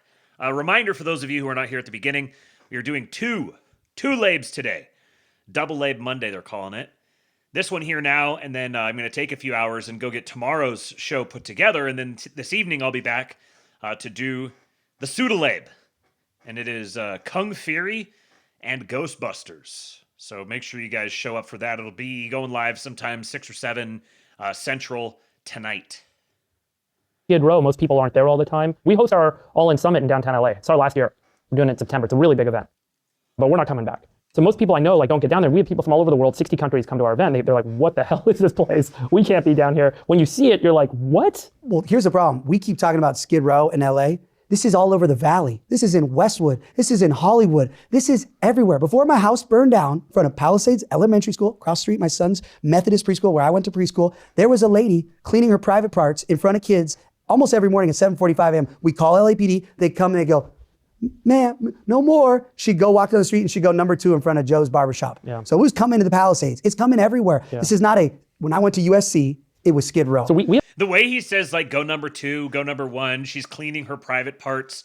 Like, it's very dad. He's got big dad energy. had this issue in San Francisco where I live, and Mayor Lurie came in. I don't know if you follow what he's done. He's an unbelievable guy, old friend of mine, and done an incredible job. He arrests people. He puts them in jail. The crime has stopped. Car break-ins are down 87% in the city. 87%. You no longer have hordes of people walking into stores, stealing everything. Dude, the California libs are at the just arrest people stage.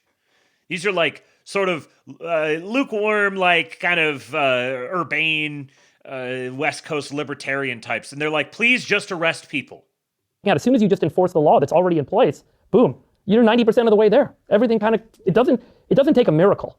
It just takes a will and someone who can actually manage and organize to get this stuff done. Give them the votes. Get them there. So I met with Victor Coleman, who owns most of these studios, a lot of real estate in LA. And he talked to me about Mayor Lurie in San Francisco. He said, Spencer, when they tell you you have no experience, you just tell them Mayor Lurie didn't have any experience running a city. What he did, he came in and enforced the law. He said, my portfolio in San Francisco is booming again. My portfolio in Los Angeles, it's not doing as well, let's say. And he said, There you go. There's the money talking. Wait a second. Some guy comes into San Francisco and starts arresting people, and line go up. Hey, go to L.A. and start arresting people, so line go up in L.A. too. Just need to force the laws that exist. And a lot of people always say this to me. They go, what are you going to do with all these people?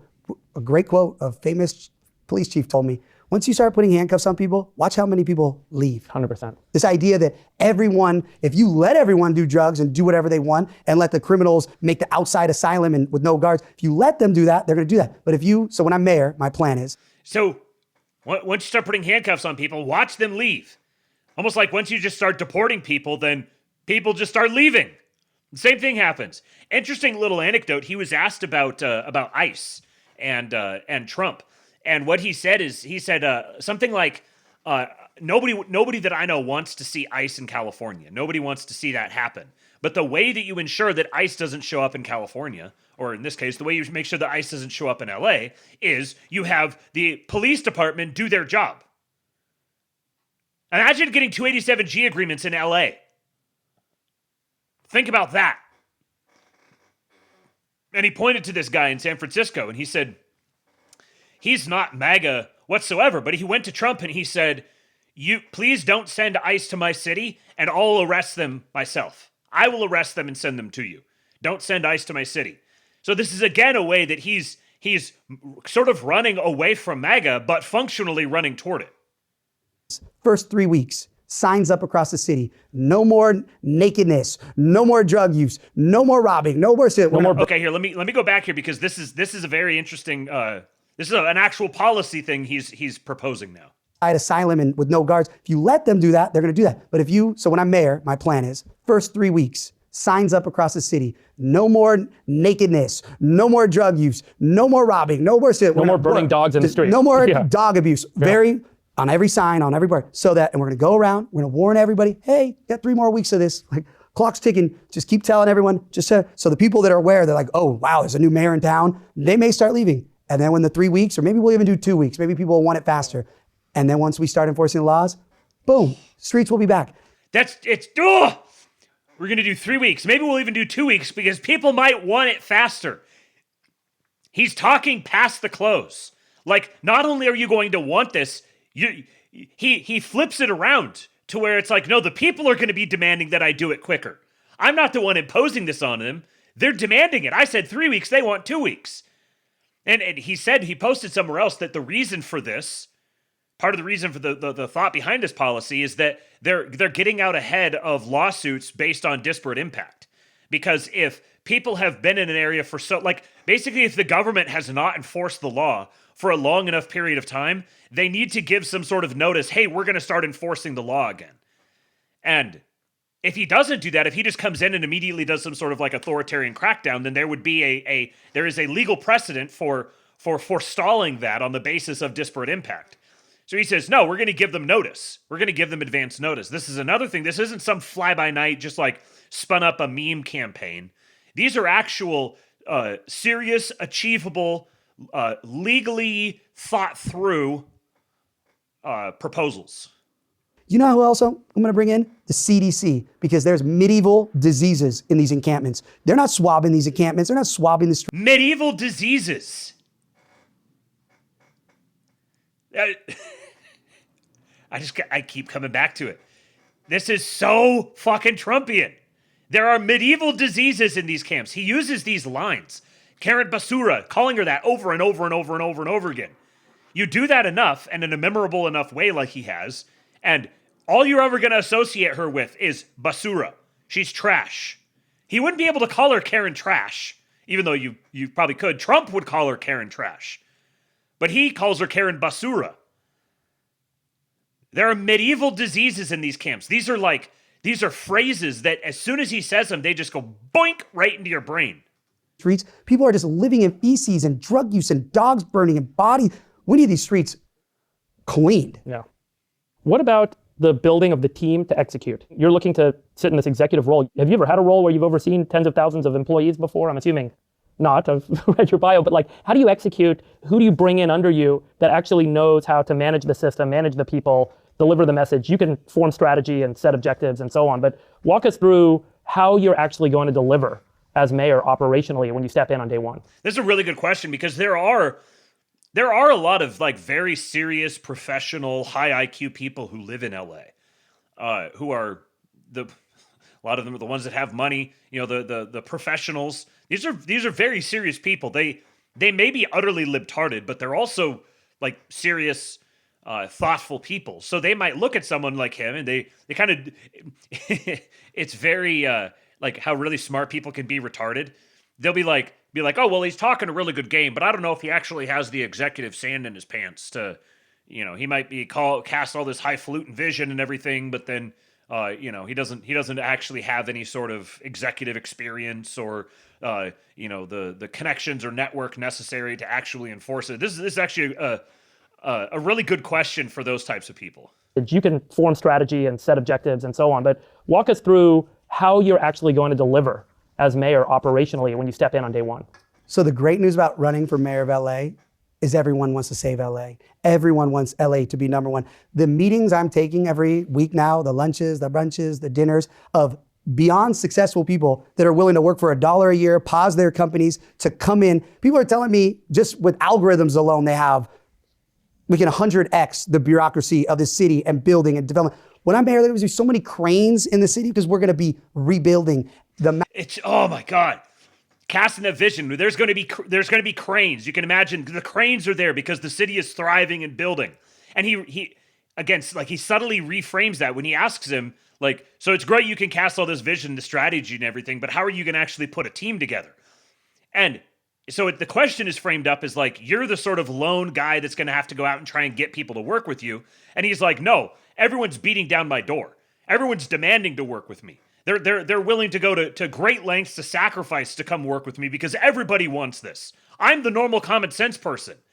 I'm the one that's just speaking facts. I'm the one that's grounded in reality. Another great line he has is they say, someone said you're how did he put it? He said, people say that I'm a reality TV star, but I'm the only one who's actually living in reality here. These are just, it's masterful persuasion. As soon as the interview's over here, I'm going to read a quick piece that a guy did talking about the, like a Scott Adams sort of analysis of the persuasion skills that he uses. Amount of money. Just last week, I probably met with 10 billionaires that are ready to come in and build LA up to be the number one city in the world. So when they say, oh, you have no experience? Well, what I do have is humility. I'm humble. I know I've never ran the second largest city. I know smart people who have done it. We need to be bringing in the CEOs that have ran the biggest corporations in the world to come in and work with, because they'll tell you, no, you need to know the city at a certain level. You bring those people in, but the people that execute the multi-billion, like they say, oh my gosh, Spencer, this is a $15 billion budget. Well, there's people I'm meeting with that have $50 billion budgets that are going up, that go up. So these people exist that I will surround myself with. It's so, even the way that he'll start a sentence and then he'll start another sentence and then he'll start another sentence, but you can track what he's thinking as he's jumping from sentence fragment to sentence fragment. So he doesn't even need to finish the sentence necessarily. Just starting it conveys the meaning to you. It's actually an information-dense way of communicating. He's doing the weave. That's exactly what it is. He's weaving. Just like Trump. And look at how he keeps reframing this. He's like, the people say, well, first of all, he's got 10 billionaires that he just met with. Who are those billionaires, I wonder? I wonder what sort of connections they have. I wonder what sort of inclinations they have. So he's met with these billionaires and he's like, you have the city budget is whatever, 15 billion or whatever he said.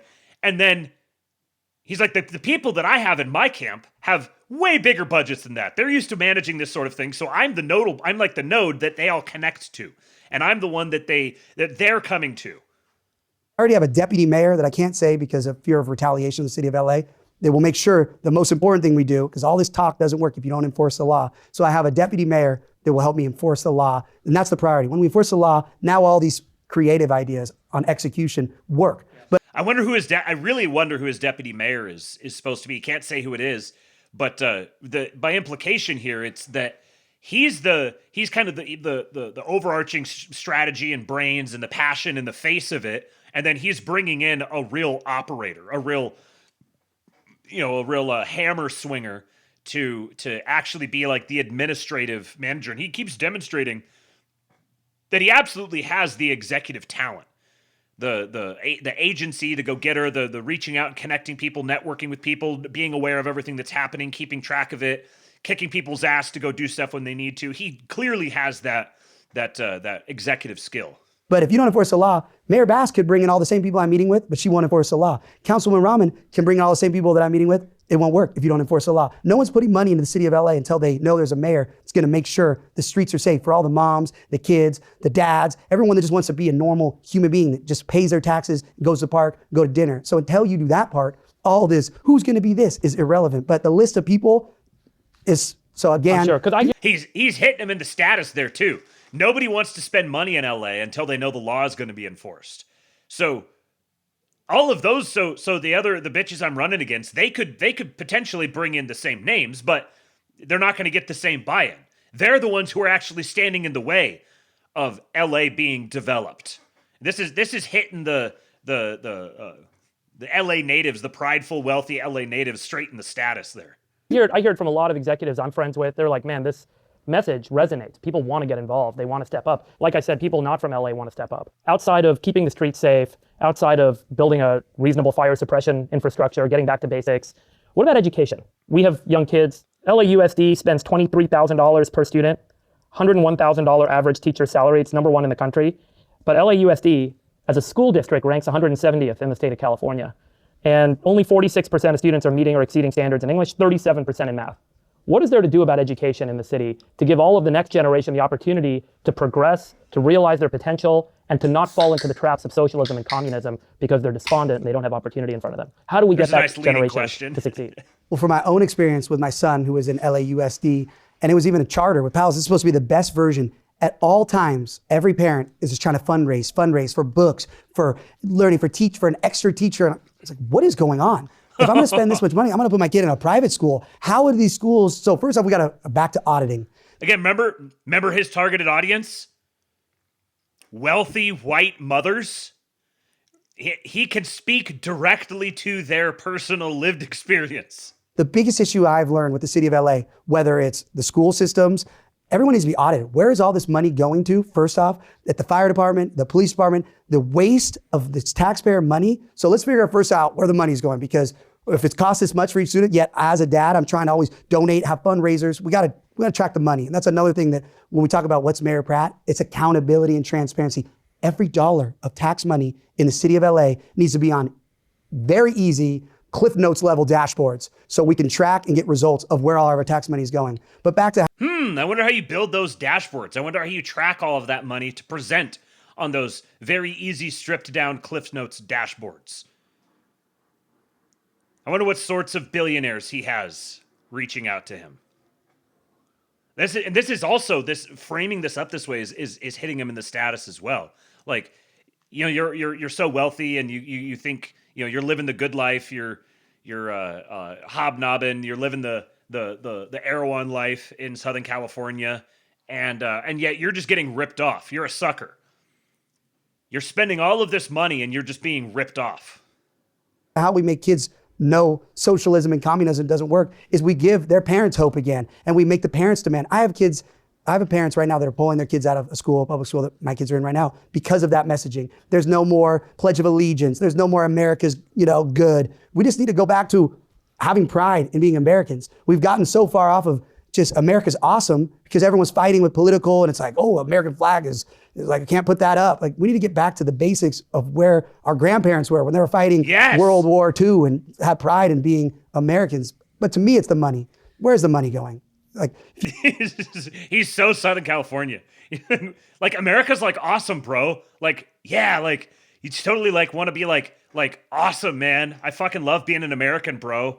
It's so cool. America's awesome, man. If you want things to be better, we got to stop wasting money. The fire stations that I meet with, they're charging $250,000 for doors, $50,000 for refrigerators. So I think tracking money is the source of all of this. I have a buddy, his house burnt down, unfortunately, as well. So I was like, hey, I'm gonna meet with Spencer Pratt, any questions? He said, what about this stupid ass $3 billion expansion of the convention center? My favorite part about the convention center is like less than a month ago, it's just a dead body in the bushes in front of the convention center. So that's the idea that we're gonna put billions of dollars into something that has dead bodies in the bushes in front. Why aren't we putting the billions of dollars into getting the dead bodies from stopping to be on the streets every day?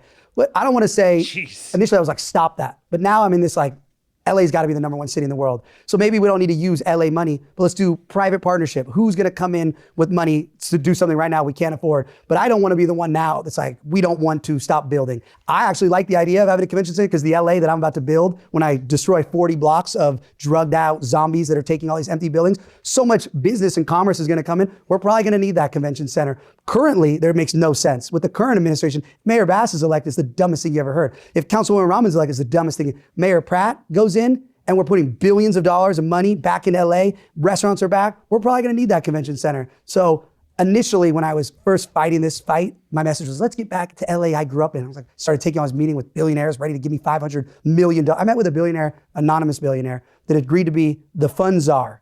He said, my family gave $300 million to New York for a project.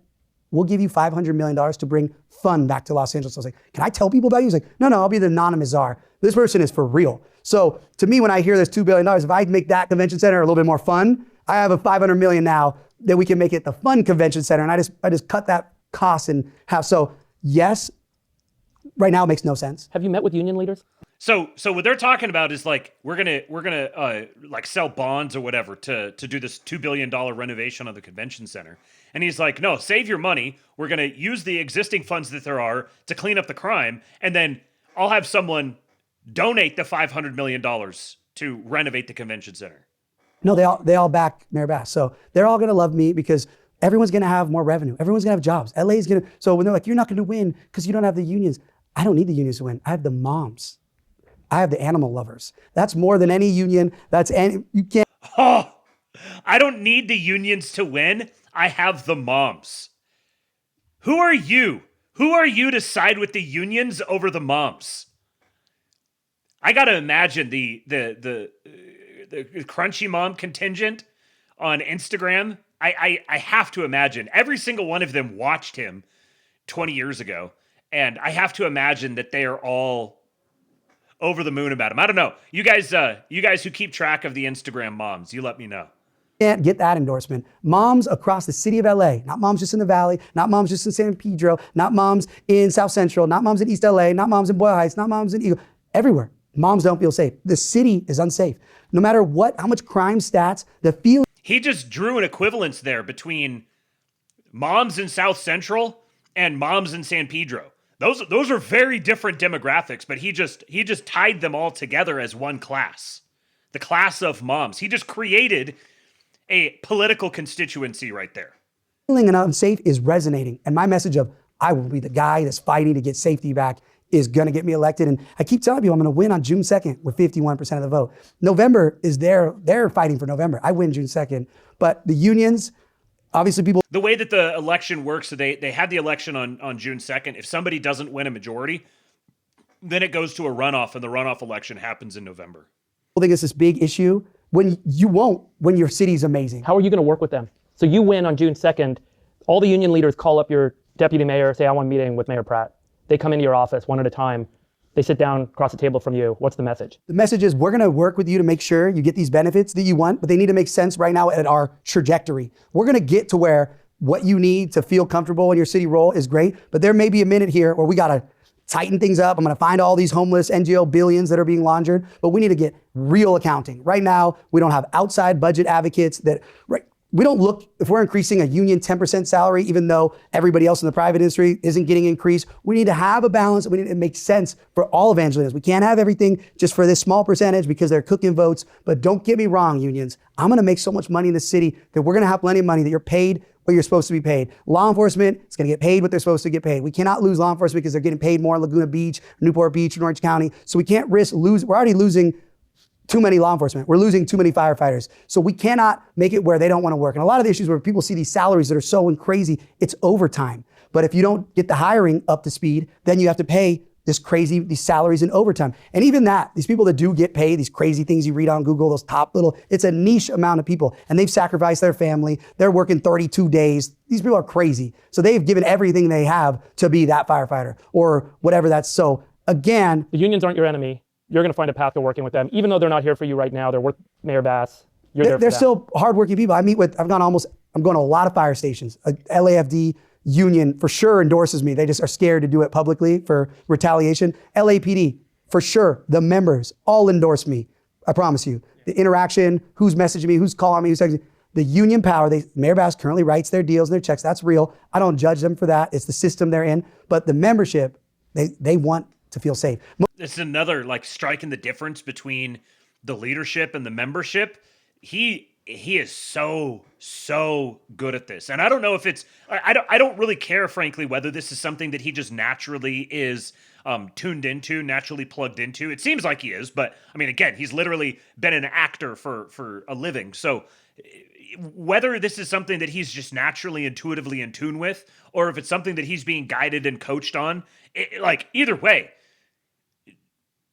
this is unprecedented. Most of the firefighters can't even live in California anymore. 60% of these guys fly in. And I say, well, why don't you guys live here? It's not safe for our families. I want them to move back. I want that tax money. One of the other stories about LA over the last decade or two You know, I grew up here. I have a lot of friends who grew up in Hollywood in the industry, and it's been gutted. There's no business in LA anymore. And that's a huge employer for so many Angelinos working in Hollywood and all of the ancillary supporting industries. Do we rebuild Hollywood in LA? Is Hollywood done because of AI and YouTube and independent production and studios don't matter anymore? Hollywood is like, you think of Hollywood and you think like actors and directors and producers and stuff, but the actors and directors and producers make up like 5% of the Hollywood industry. You know, the writers, like the soft skills types. Like 95% of Hollywood is like blue collar labor, effectively.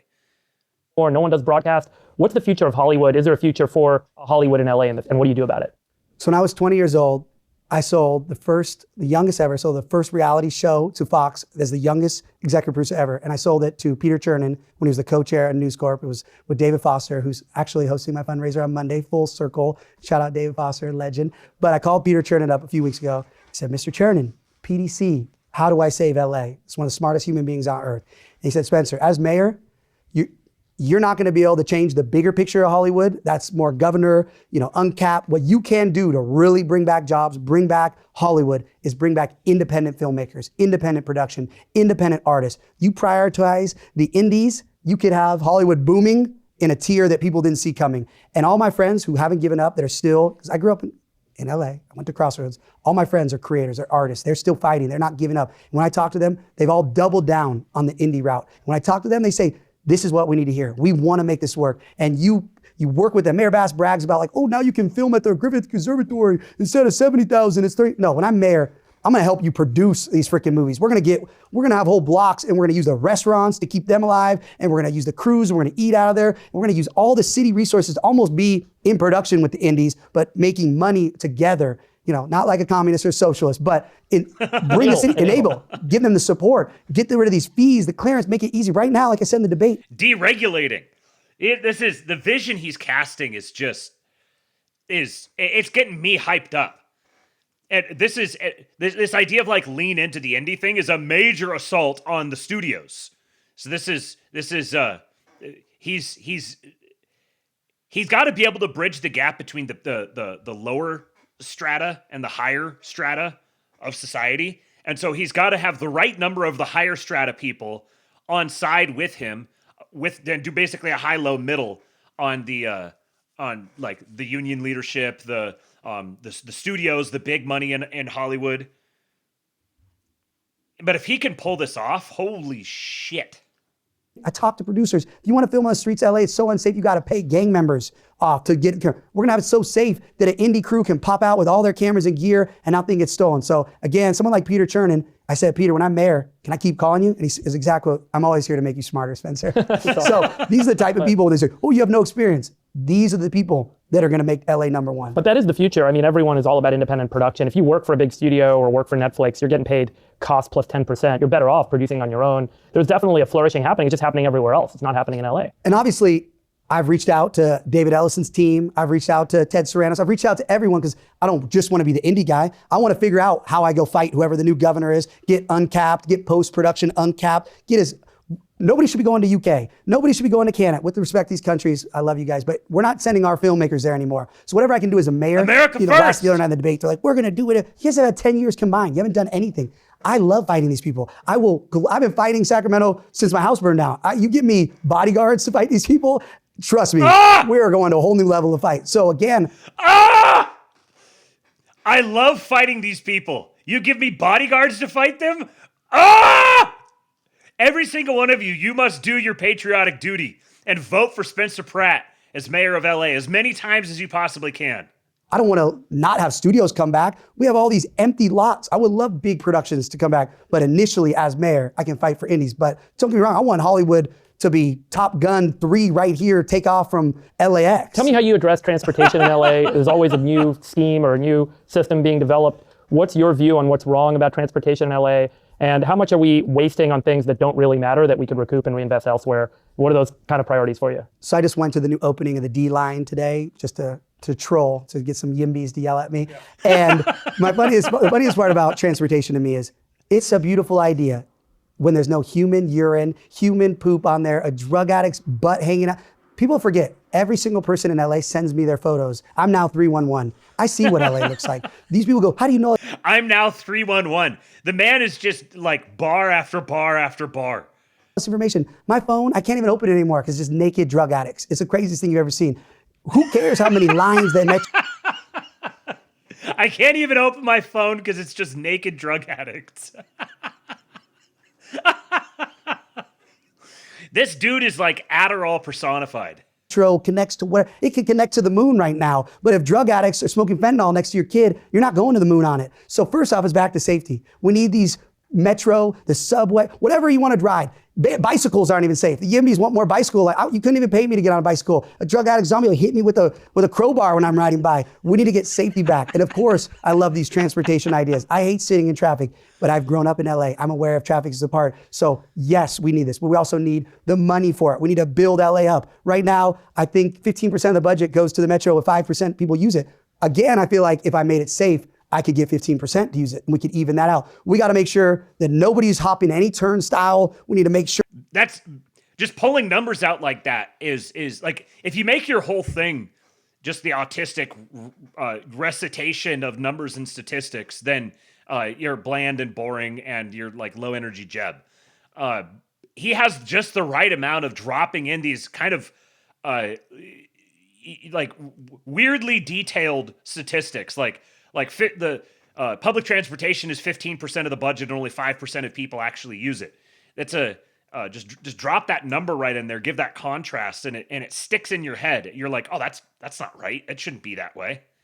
Sure, you're paying to be on it so that it's safe people on it. Again, back when I clear downtown LA, you can drive for 40 blocks. When I clear all these empty, abandoned buildings that the drug addicts are burning down and using all our firefighter resources and risking their lives, when we clear that all out and we use these 3D printing. I talked to an architect today, one of the most famous architects in the world. He has a crew of like 12 architects. They already did all these designs for these buildings that nobody listened to them. They met with Newsom, they met with Bass. Of course, I'm like, let's do it, set me over the decks. We're gonna have LA so beautiful, no more of these high density SB 79 prison-like structures. We need to bring Art Deco back. All the architects that moved out of here because it was so hard to build. Art Deco! They're gonna be moving back because we're gonna speed up building. It's not gonna take 8 years. We need LA to be the most beautiful architecture in the world. I don't wanna go to Venice. I don't wanna go look at Venice. I wanna go to Venice, downtown LA. I'm gonna have a canal. And then the Yimby people, they can have all their bike lanes going through the sky, through tunnels and things. Right. We need to get creative with LA. Can you address the regulatory and permitting problem with? I love how he keeps getting his little digs in at the Yimbys. He's like, yeah, you can have your bike lane. We're gonna put you in a tunnel up in the sky.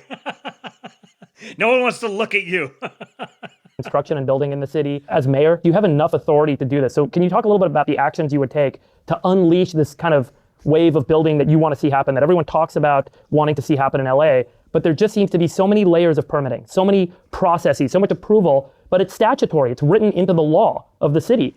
Do you have the authority as the mayor to actually be able to go in and address that and unleash this without getting these folks that are the assembly people and whatnot to work with you? So I had a lunch today he volunteered to be the new head of LA Building and Safety. I said, well, you're the first volunteer of somebody who does this at the highest level for right now in private business for Los Angeles, knows we'll add them to the website. Back to like my team. The goal here is to put the whole team listing their bios. He said, Spencer, we can do this so easily. We can fix all these things. I know all the errors because private business is the ones fighting the city all the time. They know where all the stops. I met with this affordable housing developer, Carlos, on Monday.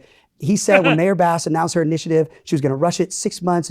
He's at 2.5 years in the permit process. He said, Spencer, we can fix this so easy and build beautiful affordable housing. He said they're getting these tax incentives to build cells for people, cells. He said because they get more incentives to put more people in the building. We need to change that. We need to make it where he's saying a nice two bedroom he can do for $250 a square foot versus $750 a square foot. These other developers are using the tax incentives, charging the city, and then putting more bodies in there. So yes, we can do all this stuff when we take these people out. Perfect example, my Airstream. It took weeks for LADWP to put one wire to my Airstream from a pole across the street. That's the cut the red tape town. Yeah. This is the fastest recovery. Operationally, you can address that. But all of the permits that are required, design review, like we gotta bring in AI. I know people don't like AI, but even Caruso, when he was trying to, initially he had this whole thing, he put the money up with Steadfast, and he offered this AI program to Mayor Bass to certain zoning situations. If it meets all this, boom. Right now, it's like out of a bad movie. Some guy comes, he's like, he misses 3, and he has to do like one checkbox. He's like, oh, I'll come back and do that. Like, it's out of a bad movie, they say. It's truly, and if you go to, nobody's even in these offices. You have to set an appointment. You can't just go into these places. They all work remote because maybe COVID, they're still. Yeah, they work 3 days a week, don't they? We're in crazy land. So again, all these meetings I keep having with very successful heads of companies that tell me, Spencer, when people say you don't have experience, you tell them, these are people that have multiple companies. They say, I'm never the most experienced person in any of the rooms of my company, but everyone in my company is the most experienced person in what they need to do in that role. And I'm well aware of, I don't know any of this stuff, but I know I want LA to be the #1 safest, most beautiful. How do we get there? Who are you? What's your resume? What's your background? Oh, wow. Okay, come on. Keep in mind, Janice Quinones, who was the CEO of LADWP, who drained 2 reservoirs leading into a known year of the driest fire weather season, took out the water with no plan, no backups, no tankers. She was getting paid $750,000 a year plus her benefits. There are people across the United States running water and power in functioning cities that we can go recruit and say, hey, come to LA. It's going to be safe and clean, and we're going to get you a nice place. You take over. People want to live in LA. I'm not trying to give people jobs with respect to Antarctica. Hello, talent will come here. Right. There's people all over the world that are telling me, hey, we want to make LA the Silicon Valley of the world. LA should be the tech center of the world. With respect to San Francisco or wherever these people are, in Marin County, I don't even know where they are. Wherever you guys are, you're coming to LA. LA is way doper. Yeah. And you're going to have a beautiful, safe place. He's talking directly to a guy from Marin County. And way more room to build all your tech companies and robots and drones, whatever you want to build. We're going to build them. Pretty nice up there, too, but. You know, they don't have the beach. You're going to be able to swim without poop in the water. Right. It's going to be incredible. Well, I grew up in the Valley, and you go down Ventura Boulevard, it's all strip malls. These are all small businesses that are owned by families. They have been typically for 1, 2, 3 generations. Armenian, Persian, Hispanic populations, folks that grew up in the Valley. Small business, I think, is the lifeblood of the city. Like, it's such an important part of the city. We've never had major corporations that everyone works for. There's a couple of them, but generally, it's a small business town. How much have you looked at the regulatory, permitting, all the nonsense that goes into opening up a nail salon, starting a coffee shop, getting the permits required to open up a new store, and what can be done there to accelerate, to fast track, to enable all these folks, a lot of them 1st or 2nd generation immigrants that want to come here and build, that want to start businesses, that want to have their own company. How do we get them? Because the complaint is it's just so friggin' hard today. It's so expensive. It takes so long. Have you gone through this and figured out what are the things you can just delete as mayor and what are the things you can just fast track as mayor to make it so much easier for people to start and run small businesses in the city? So my friend in Venice, his neighbor, just bought the local bodega that's been there forever. And he was telling me they're about to give up. It's been a year. He said they're not even selling alcohol. There's no food. It was just going to be this basic bodega. And the list of things that it's taken in a year is so crazy. They'll make them put in one thing. And then they come in and they say, oh, no, actually it's like a maze. We need to just streamline all these things. And what I keep learning, whether it's transportation, sanitation, there's no accountability. People get paid no matter if they're a failure. It's not results-based. How many turns a week? Yes, nobody like, if you don't get this many permits. For instance, somebody called me yesterday, they go, why is Film LA a nonprofit? Which like they have to come to set. I was like, what do you mean? He's like, this should be for profit to incentivize bringing production. So they're active. We don't care. It's this idea that, oh, I'm getting paid no matter what. Nobody cares. There's no checks and balances. Mayor's fine as long as she's driving to go to the airport to go to Ghana to have a cocktail party. There's nobody that cares. Right. Because I met with this guy, Juan, from Clean LA, who cleans the streets from all the trash. He's from Ecuador. He came over here and he said, what is this, Spencer? I'm from a third world country. It's so much more beautiful. I can't live here with my family. So he started cleaning trash on his own. And I said, well, Juan, what's going on? He's like, Spencer, nobody cares. They don't care. He says, I watch these trash truck things. He said, they pick up the trash and they just throws it like out of a meme and it just goes back on the street. He says, they're sleeping in the cars. There's no accountability. There's no responsibility. I said, Juan, well, when I'm mayor, can I hire you? He said, Spencer, I will help run sanitation. He goes, it's supposed to be $1 billion. He goes, I could do it for easily $500 million. So I'm thinking, I just saved $500 million for taxpayers because Juan cares. And he says, I'll bring in people that care. As mayor, you can probably auto-stamp a lot of stuff too, that today they're just delegating down to people who take a long time getting things done that probably you don't need to spend a lot of time looking at. Just auto-stamp the bodega license and let them run. You really need to have the guy go in and figure out where everything is. This is back to, if it meets these criteria, we need to incentivize. Green light. It's time. Like, here's the auto green light. LA needs to be like annoying how many cranes we see for the next 8 years. It needs to look like we're in China where they're building these bridges in like 2 weeks. We need all these cranes. And Bert Trady says they thought no one cares. They were wrong. But well played, sir.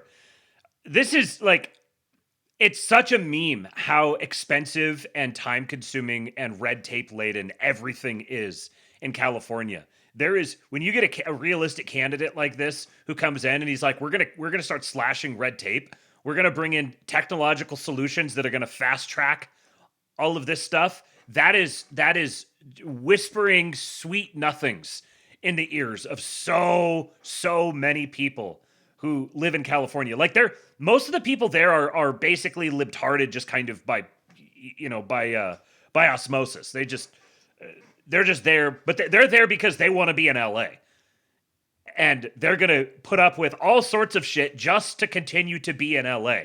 You bring in someone with passion and energy like this to just start fast-tracking development projects and everything. If you change the red tape bureaucracy culture, there is so much productive potential in Southern California. There's no cranes. I can't even see a crane. My kids probably don't even know what a crane looks like. If one of the other two candidates win, what happens to LA? Well, I will have to move to Bentonville or I'm done. That's why I'm fighting. People don't get it. I want my sons to grow up in LA. You cannot grow up in LA. You're done. You listen to them at the debate. They're talking about more beds. They don't even accept that LA is in a nightmare. Yes, I love LA. It has the potential to be the greatest place on planet Earth. But we need to acknowledge we are in a scary part right now in LA. The lights don't work on the street. They don't fix roads within a year. Every pothole is breaking everyone's tires. You can't get 311 to fix anything. We don't have enough cops to call 911. There's not enough fire. I remember we were driving around somewhere in South Central-ish.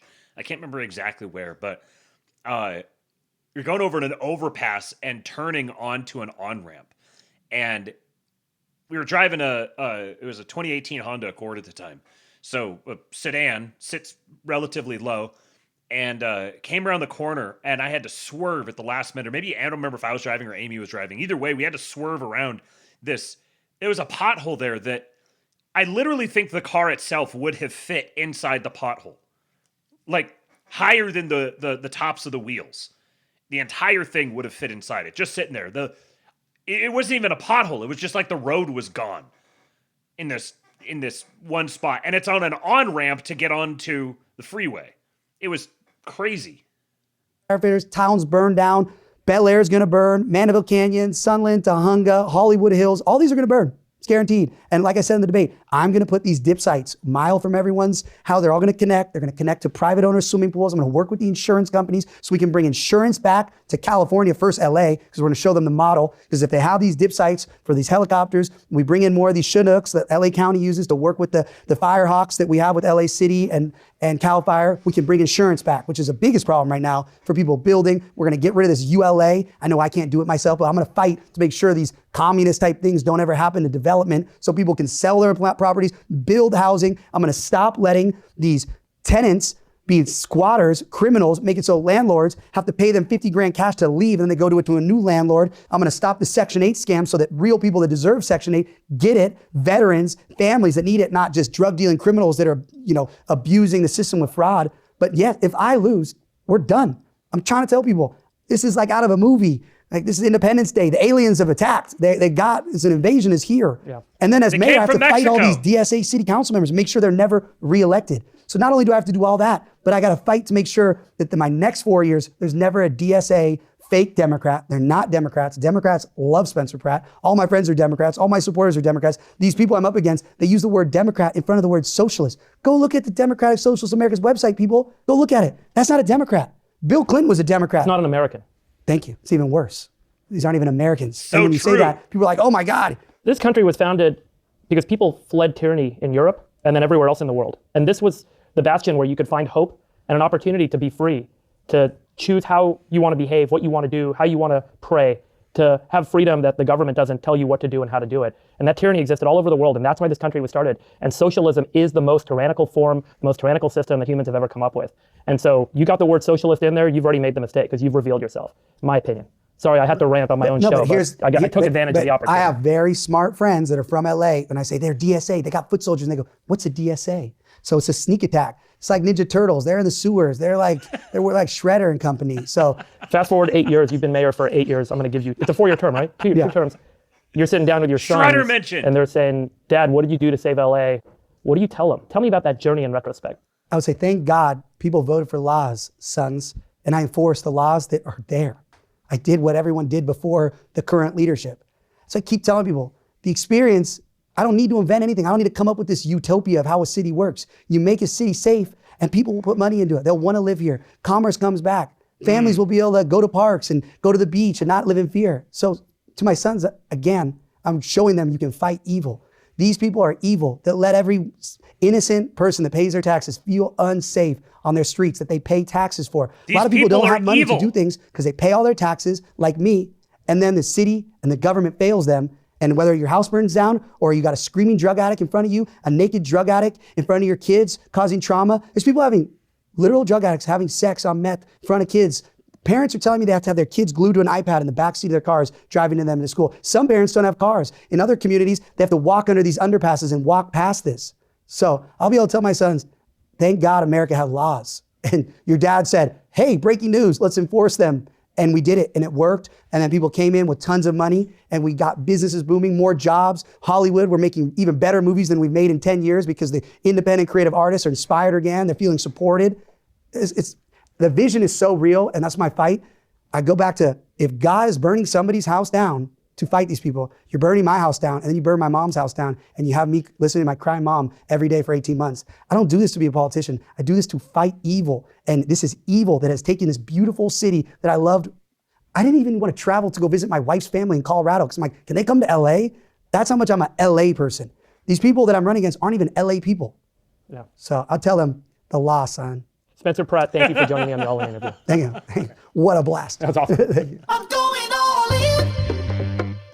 Oh. You know how Americans are like why would I go to Europe? Why would I go to anywhere else to vacation? I just want to vacation in America. That's how LA people are about LA. Why would I leave LA? There's the mountains are right there, the desert's right there. I can go surfing over here. There's like months out of the year where you could go skiing in the mountains, skiing or snowboarding in the mountains. You could go swimming in the desert and you could go surfing on the coast, all in the same day. So that Southern California people are like, why would I vacation anywhere else? You couldn't see all the things or do all the things that there are to do in Southern California in a single lifetime. So yeah, man. Oh, that guy. Incredible things are happening. Incredible things. So here's another AI ad made that he retweeted. Pratt Man, the origin story, episode 1. I saved this one to play afterwards so you'd heard him tell his story about what happened. Have an amazing day, okay?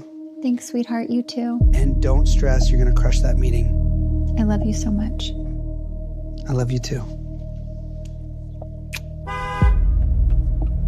You guys are gonna have so much fun at school. Love you both.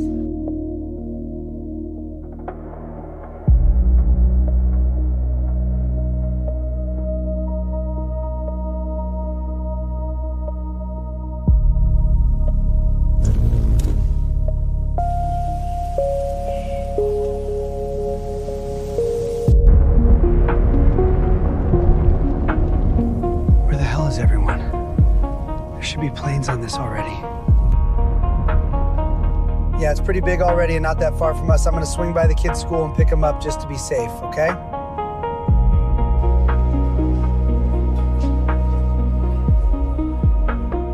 We get to go home early today, all right, sweetheart? Everything's gonna be okay, don't worry.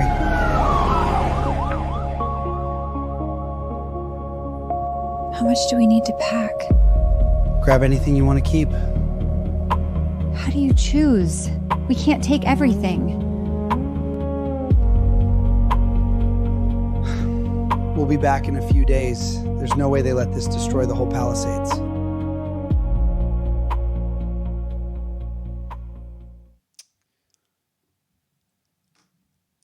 Spencer Pratt and the Art of Persuasion. This is written by Jeff Callahan. You can be a Democrat and love me. You can be a Republican and love me. The only people who don't love me are communists and socialists, and I don't want them to love me. Spencer Pratt. Spencer Pratt is a reluctant hero. A few days ago, he stood in the rubble of his son's former bedroom with a CBS reporter talking about what it was like losing his house to the Palisades fire in 2025. He didn't want to run for mayor, but no one else was stepping up, so he decided that he had to. The reluctant hero. Over the past few weeks, his viral campaign ads have been viewed tens of millions of times. Here is one such ad that's been viewed 13.5 million times. This is the one we've seen multiple times now. It was this ad that first drew my attention to Spencer Pratt, and I started watching more of his videos. And what I noticed immediately was his weapons-grade persuasion skill. I'm going to walk you through some of the examples of Spencer Pratt's persuasion in this article. First, what even is persuasion? The simplest definition of persuasion for our purposes here is that persuasion operates on a deeper level. Where a two-dimensional reality of facts and logic might seem persuasive at first glance, you might notice that hardly anyone is ever persuaded by facts and logic alone. Instead, you have to enter the three-dimensional world of persuasion, where emotions and irrationality come into play alongside facts and logic. Fans of the late Scott Adams will recognize this. You'll see what I mean as we go along. You'll also get to test out your persuasion radar so you become more persuasive after reading. I can't help it. Teaching people communication is what I do.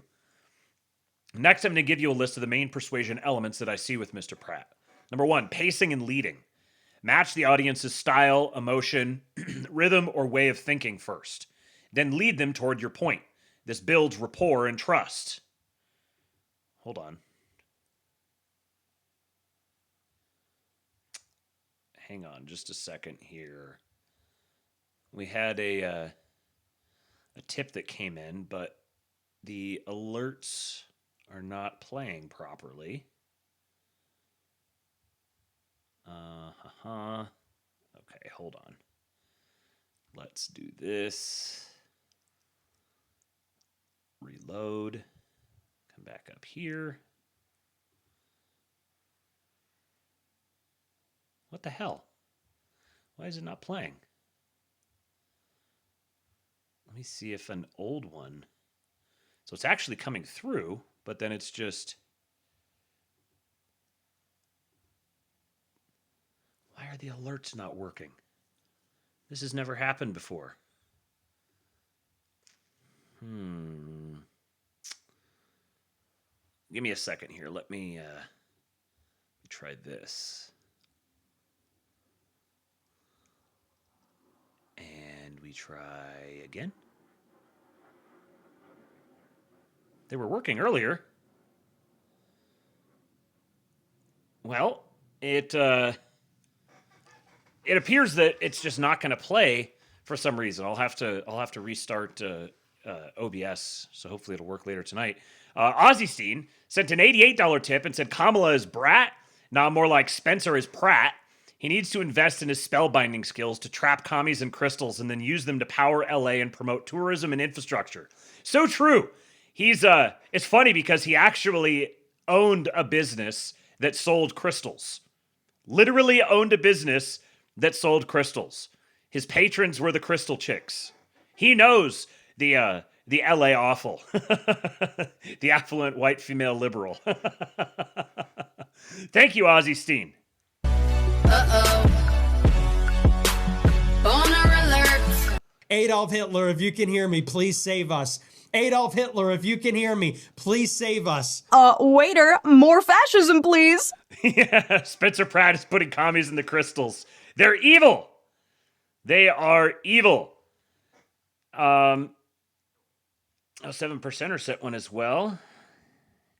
And did that not actually go through? Oh yeah, sure enough, an $88 one from 7%er as well. So turning on the tip spigot, hopefully. Okay, so we're at whatever 88 plus 88 plus 1488 is. We're at like 190, 191 on the tip goal here today. Thank you, 7%er. Appreciate you. I don't know why. So that one just didn't come through at all. This one came through, but it didn't work. So I'm gonna have to reset everything before the Pseudolab tonight. Thank you very much, guys. Appreciate you. For the Mother's Day gift that Amy is getting is going to be a second refrigerator and a deep freezer for the garage. So please do continue to support the Ericksons to keep us to keep a roof over our heads. If I hit restart right now, it's going to end the stream, and it'll kill the stream on X and on Rumble. So I can't restart it at the moment. Okay, so pacing and leading, number one. Match the audience's style, emotion, rhythm, or way of thinking first. Then lead them toward your point. This builds rapport and trust. Number two, contrast. People make decisions by comparison. Make your side feel bigger, clearer, and safer. Make the alternative feel worse. Directionally true claims can be powerful when the contrast is sharp. And so I said earlier, like some of these statistics and stuff that he pulls out, I don't necessarily, like it doesn't really matter whether they're exactly perfectly correct. People may try to fact check him on them. You don't want to be constantly just making stuff up, but as long as it's directionally true and there is a sharp contrast there, then it's really powerful persuasively. Number three, the high ground maneuver. Elevates the debate to a higher principle everyone can agree on. For example, we should all want what's best for the city. It frames you as the wise adult and forces opponents or potential critics to join you or look small-minded. Number four is visual persuasion. Visual language and visual imagery will always be more persuasive than not using visual imagery and language. And this is something he just is an absolute master of doing. I talked about that when he told the story of him driving in gridlock and watching the on his phone, watching the camera in his house, recording his son's bed catching on fire, and it burned like a heart up through the middle of it. That's incredibly visually stimulating. And last one, aversion to fear. Fear is the most powerful type of persuasion. Humans want to avoid fear and move to safety whenever possible. There are other persuasive elements that Mr. Pratt uses, but this list will be fine for now. What you'll notice is that Mr. Pratt blends multiple types of persuasion at the same time. So I'll cover the main type of persuasion, and I'll also call out the supporting types as well. Let's dig in. So pacing and leading. One of Mr. Pratt's most persuasive elements is simply that he lost his home in the Palisades fire in January of 2025. I feel paced. My wife and I also lost everything we owned in a fire in 2013. This pacing gives him immense credibility with voters in Los Angeles. He has also lived in the Palisades for his whole life. This gives him credibility too. He sees the poor fire response as well as the crime tolerance and general unsafe conditions in Los Angeles. This latest campaign ad, just published a few hours ago, drives this home. Persuasion elements used: visual persuasion, pacing, and leading. And this is that Mother's Day is Every Day ad that I played earlier. On public safety, Mr. Pratt posted this video a few days ago. See what you notice here. This video's Women and Children First is the title on it. As I've been campaigning, the thing that has impacted me the most is meeting hundreds and hundreds of moms. And they're the most activated people in Los Angeles right now. And you know why? Because they don't feel safe. Moms send me messages with stories and videos that are so disturbing. If I were to share them on my accounts, they'd get banned. Crazy drug addicts exposing themselves to their children, hardcore drug use, assaults. It's shocking what LA moms have to endure because of the reckless policies of Karen Bass and Nithya Raman, who really just don't care about their concerns. It's really shifted my vision in a very real way. I'm realizing that my true mission as mayor is to protect our moms. They need to feel safe. They're scared to just walk their baby stroller to the park and enjoy the weather. They're scared to grab their mobile order at Starbucks. They're on pins and needles sending their kids off to school. I'm sorry, but how have we accepted this? As a man, as a father, nothing is more important than the safety of my children and my wife. Women and children first. We have that maxim for a reason. It's true in an emergency, and it's true for this election. Women and children first. If I accomplish nothing else as mayor, it will be to make moms and their kids feel safe in the city of Los Angeles again. They're scared to just walk their baby stroller to the park and enjoy the weather. They're scared to grab their mobile order at Starbucks. It's visual in addition to pacing what the LA residents are going through on a daily basis. Persuasion elements: visual persuasion and aversion to fear. And on an even deeper level, he's saying what they're thinking. Weapons-grade persuasion, S-tier persuasion, nuclear bomb persuasion. The N-word. Persuasion elements used: visual persuasion, aversion to fear, pacing and leading, the high ground maneuver. Then contrast. Let's move to the mayoral debate. Here's Mr. Pratt answering the moderator's question about allowing non-citizens to vote in local elections. This is a yes or no question and answer. So there's an LA council member. He wants voters to decide. He is saying that non-citizens, should they be allowed to vote in local elections? Is this a yes or no, Mr. Pratt? No. Mayor Bass? It depends. It's not a yes or no. Depends on what?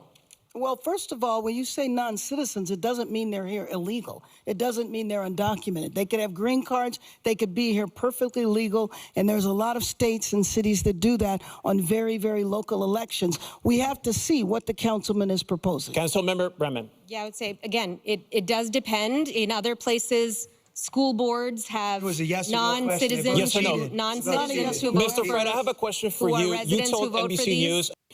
News. They gave him the opportunity to answer first, and he just fucking nuked that. Straight no. Notice the contrast? A big part of Mr. Pratt's ability to draw contrast comes from the simple fact that he speaks like a normal person using plain language. Nearly all career politicians don't do this. Here's another example. Robin acts like she doesn't have any authority with this homelessness. She was the third most powerful person in city council. She runs the homeless housing thing. She acts like this is just Mayor Bass. First off, inside safe, I like to say inside safe makes all of us outside unsafe. The reality is no matter how many beds you give these people, they are on super meth. They are on fentanyl. The Super DEA meth. statistic says 93% of this is a drug addiction problem. Nithya, Councilwoman Robin's plan for treatment first, I will go below the Harbor Freeway tomorrow with her, and we can find some of these people she's going to offer treatment for. She's going to get stabbed in the neck. These people do not want a bed. They want fentanyl or super meth. These ideas cost us over $400 million to house. For 70, what did you say? 3,000 people for 400 million is an absolute failure for both of them. They're a team. So, Councilmember Rahman, you have 30 seconds to respond. I want to just say to everybody who's watching today, you're going to watch today as Mayor Bass and Spencer Pratt attack me because they want to run against each other in the general election. Each of them thinks that running against each other is what's going to help them win. And they don't want to run against me because my ideas, which are based on real results in my district, which are based on real data, a Shut real the fuck up, analysis of the bitch. system, and a focus on accountability and Focus. using every dollar as effectively as possible. Henpecking which we have fingers. done in my district. I want to take this citywide. This is why this is happening today. Councilmember Rahman, we're out of time. I'm going to give each of you 30 seconds to respond to this. Can I would Mr. love Pratt, to I'm going to start. start with Thank you, and then I'm going to go to Mayor Bass. First off, Mayor Bass and I are definitely not working together. I blame this person for burning my house and my parents' house and my town and all my neighbors down. I am not working with Mayor Bass. Second off, if I wanted to run against anybody, it would be the council member who is terrible. Mayor Bass has She's at least terrible. been a mayor for almost 4 years and has, as she talked about earlier, the unions, all the unions endorse Mayor Bass. You think it's easier to run against the incumbent mayor with all the unions or a random city council member who's been a failure for 6 years? I would much rather run against Councilwoman Rahman. Thank you very much. Very much, Mr. Pratt. So good. Well, Ms. Rahman is talking about real data and real analysis, like the most boring corporate LinkedIn post you've ever seen. Mr. Pratt is talking about the real visceral danger that lurks under bridges. Rock beats scissors, visual persuasion beats logic. The high ground maneuver. One of the most persuasive things you can do is elevate the focus of the debate, discussion, or topic up to a higher level. A level that makes it nearly impossible to disagree with without seeming petty. Enter the high ground maneuver. Watch how Mr. Pratt answers a reporter's question about which side of the political aisle he sits on. Your facial expression, as I forget who it was, said that LA does not need MAGA. Well, LA needs a change, and I'm a change. So people aren't voting for me because I'm represented by a political party. I am an angry Angelino that just wants common sense. I want moms to feel safe. I want restaurants. We lost over 100 restaurants this year. I want moms to feel safe. I want businesses to be able to stay open. I want people to be able to have money again in LA. I want Hollywood to be booming like it should be for everyone, for the grips, the camera operators, the set crews, the glam people. I am not a political person. The video's frozen. I was in entertainment business. I sold healing crystals. So to frame me as like this politician representing any political party. He sold the crystals for the libs. They're just trying to distract people. It's like just, right when I'm saying facts, I gotta yell something like, oh. So it's just pathetic. And people are done with that tribal politics. We have a problem with local leadership. Nothing with the national politics has anything to do with why our streets aren't working, why they don't feel safe, why our tax money is being stolen, why drug addicts are running the streets. That's all Mayor Bass and the City Councilwoman Rahman. So I truly am like, haha, good luck with that. It's not going to work. I'll show you on June 2nd when we win. Vote Spencer Pratt, and he'll even bring his own crystals for your lib problem. He says, people are done with tribal politics. We have a problem with local leadership. Nothing with the national politics has anything to do with why our streets aren't working, why they don't feel safe, why our tax money is being stolen, why drug addicts are running the streets. That's all Mayor Bass and City Councilwoman Rahman. He elevates the reporter's question to the high ground. Things are broken, and blaming national politics isn't useful. Visual persuasion and meme magic. Mr. Pratt bakes in visual persuasion regularly. It's been in every single clip I've shared in this article. They're scared to grab their mobile order at Starbucks. You can picture it, can't you? Mr. Pratt, whether he realizes it or not, is a mental projectionist. He is creating movies inside people's minds as he talks about the problems in Los Angeles currently and the positive potential future if he's elected. Again, contrast. As I said before, lots of blending. He says skip to about 1 hour and 3 minutes in to see it on the interview we just watched. So we'll watch this part here again. Their failure, it's not results based. How many turns a week? Yes, nobody like, if you don't get this many permits. For instance, somebody called me yesterday, they go, why is Film LA a nonprofit? Which like they have to come to set. I was like, what do you mean? He's like, this should be for profit to incentivize bringing production. So they are they're active. We don't care. It's this idea that, oh, I'm getting paid no matter what. Nobody cares. There's no checks and balances. Mayor is fine as long as she's driving to go to the airport to go to Ghana to have a cocktail party. There's nobody that cares. Right. Because I met with this guy, Juan, from Clean LA. And so he tells a story about Juan. He says even videos not put out by the campaign are gaining attention and using persuasion elements. I think I played this one for you guys already. Turns out it's a lot easier to fight fires when there's water in the reservoirs. Song is such a banger. We're even allowed to arrest criminals now, with handcuffs and everything. I don't think I did play this I don't one. have to wonder anymore whether I just stepped in human shit or dog shit, so that's nice.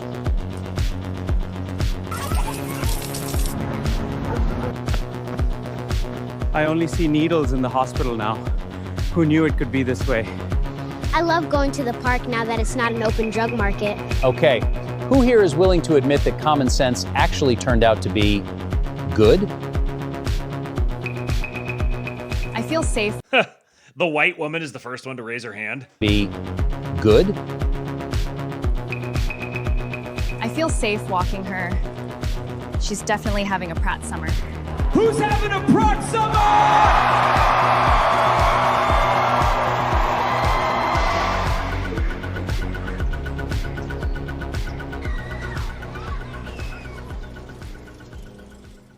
LA is worth saving.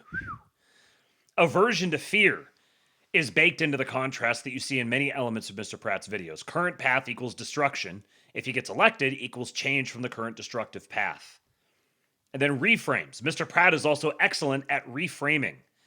A past as a manufactured reality star villain could be seen as a reason not to take him seriously, and as a result, not vote for him.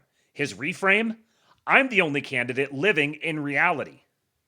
Once the city let my house burn down, I pivoted quickly into a community advocate, and I've received 2 community advocate awards. So when you vote for Spencer Pratt on your ballot today or tonight, it'll say Spencer Pratt community advocate, because that's how I identify now. I'm no longer a reality star. And also, it's funny, I keep being called a reality star. I'm the only candidate living in reality too. Okay. He's also on the ballots. I've seen some people posting pictures of it. He's the first name at the top of the ballot, which is very interesting. As a side note, part of Mr. Pratt's talent stack, his collection of unique skills that, when added together, are greater than the sum of their parts, is that he was a reality star villain. This likely inoculated him from fear of judgment and fear of being unliked, useful for politics. This is another thing he has in common with Trump bigly. They were already used to being the bad guy and seen as the bad guy and having people heap scorn upon them. It was something that they're both inoculated against. So it actually ends up being kind of a superpower for politics. Then the big tent reframe. Let's take one final look at this post. I think this was the one where he talks about Mamdani. You are best known to Americans as a reality star and a reality show villain, right? You yourself have said this. You're also a Republican in a deep blue city that hasn't voted for a Republican in decades. Do you think you have an actual shot, and how and why? I mean, it seems that the odds are stacked against you. Yeah, thankfully, all my supporters in Los Angeles are Democrats. Everyone I know, my family, are all Democrats. I grew up in LA. I went to Crossroads. Everybody that texted me last night, amazing, congratulations, are all Democrats. So what people are confused on, the Democrats all are behind me. It's just the socialists and the communists that don't back me. But no, I'm confident I'm probably going to win with 51% on June 2nd because I don't do a political message. I don't do national politics. I don't do tribal politics. I don't talk about other states. I'm localized. I just want to fix our streets, get the lights on. I want people to feel safe. I want to get our tax money to not be robbed by these literal criminal NGOs stealing from our tax to increase the homelessness. So my message isn't political, it's common sense. So I have Democrats love me, Republicans love me, independents love me, libertarians love me, constitutionalists love me. It's just socialists and communists. I don't think I would have believed you if you'd have told me that in 2026 we would have a guy running, a white guy, white frat boy, or Pratt boy maybe, white frat boy running for mayor of LA on the platform of socialists and communists are evil and humanitarian NGOs are full of criminals. And yet look where we are. He says this is a masterful display of the big tent reframe. He answers a question about being a Republican in a deep blue city, and he gives a visual persuasion answer where he talks about Democrats texting him support after the debate. So he didn't just say, oh, people support me. He's giving you can envision them sending a text message and him receiving the text message and holding his phone and reading it. Then he drops the hammer, which is that only the socialists and the communists don't back me. This creates a big tent and bakes in social proof so that people who are Democrat but aren't socialist or communist feel great voting for him. In any city that has fair elections, Spencer Pratt wins with 90% of the vote. He's that persuasive. My hope is that Los Angeles can thrive and more common sense Americans become reluctant heroes. Give me all of the Spencer Pratts. We need a multitude of Spencer Pratts. One in every blue city. All right, well, that is my lab today. Will it be a Pratt summer in Los Angeles? I think it may be. It's possible. I think one of two things is going to happen. Either he's just going to straight up win, or there's going to be a really transparent, obvious fraud, and it's going to turn into a big flashpoint, and who knows where it goes from there. But yeah, Raymond Harmony says, pick up the crown, Patriots. There are so many crowns just laying in the gutter. And we need more patriots like Spencer Pratt to just pick them up. Literally just bend over and just pick them up. I'll be back in, what time is it? 1 o'clock. So I'll be back in probably about 5 hours or so. And we are going to watch the Pseudolab from this week. He had a long plane flight and he edited it together on the plane. What a patriot our great propagandist is. So it'll be Ghostbusters and Kung Fury tonight here on the Astrolabe channels. So make sure you guys show up for that and let everyone know. Go join the King Pill Discord, kingpill.com. Make sure you go listen to some EWBSX this afternoon. And I'll catch you guys back here in a few hours. For now, I leave you with Hulk. When they took a shot at my hero,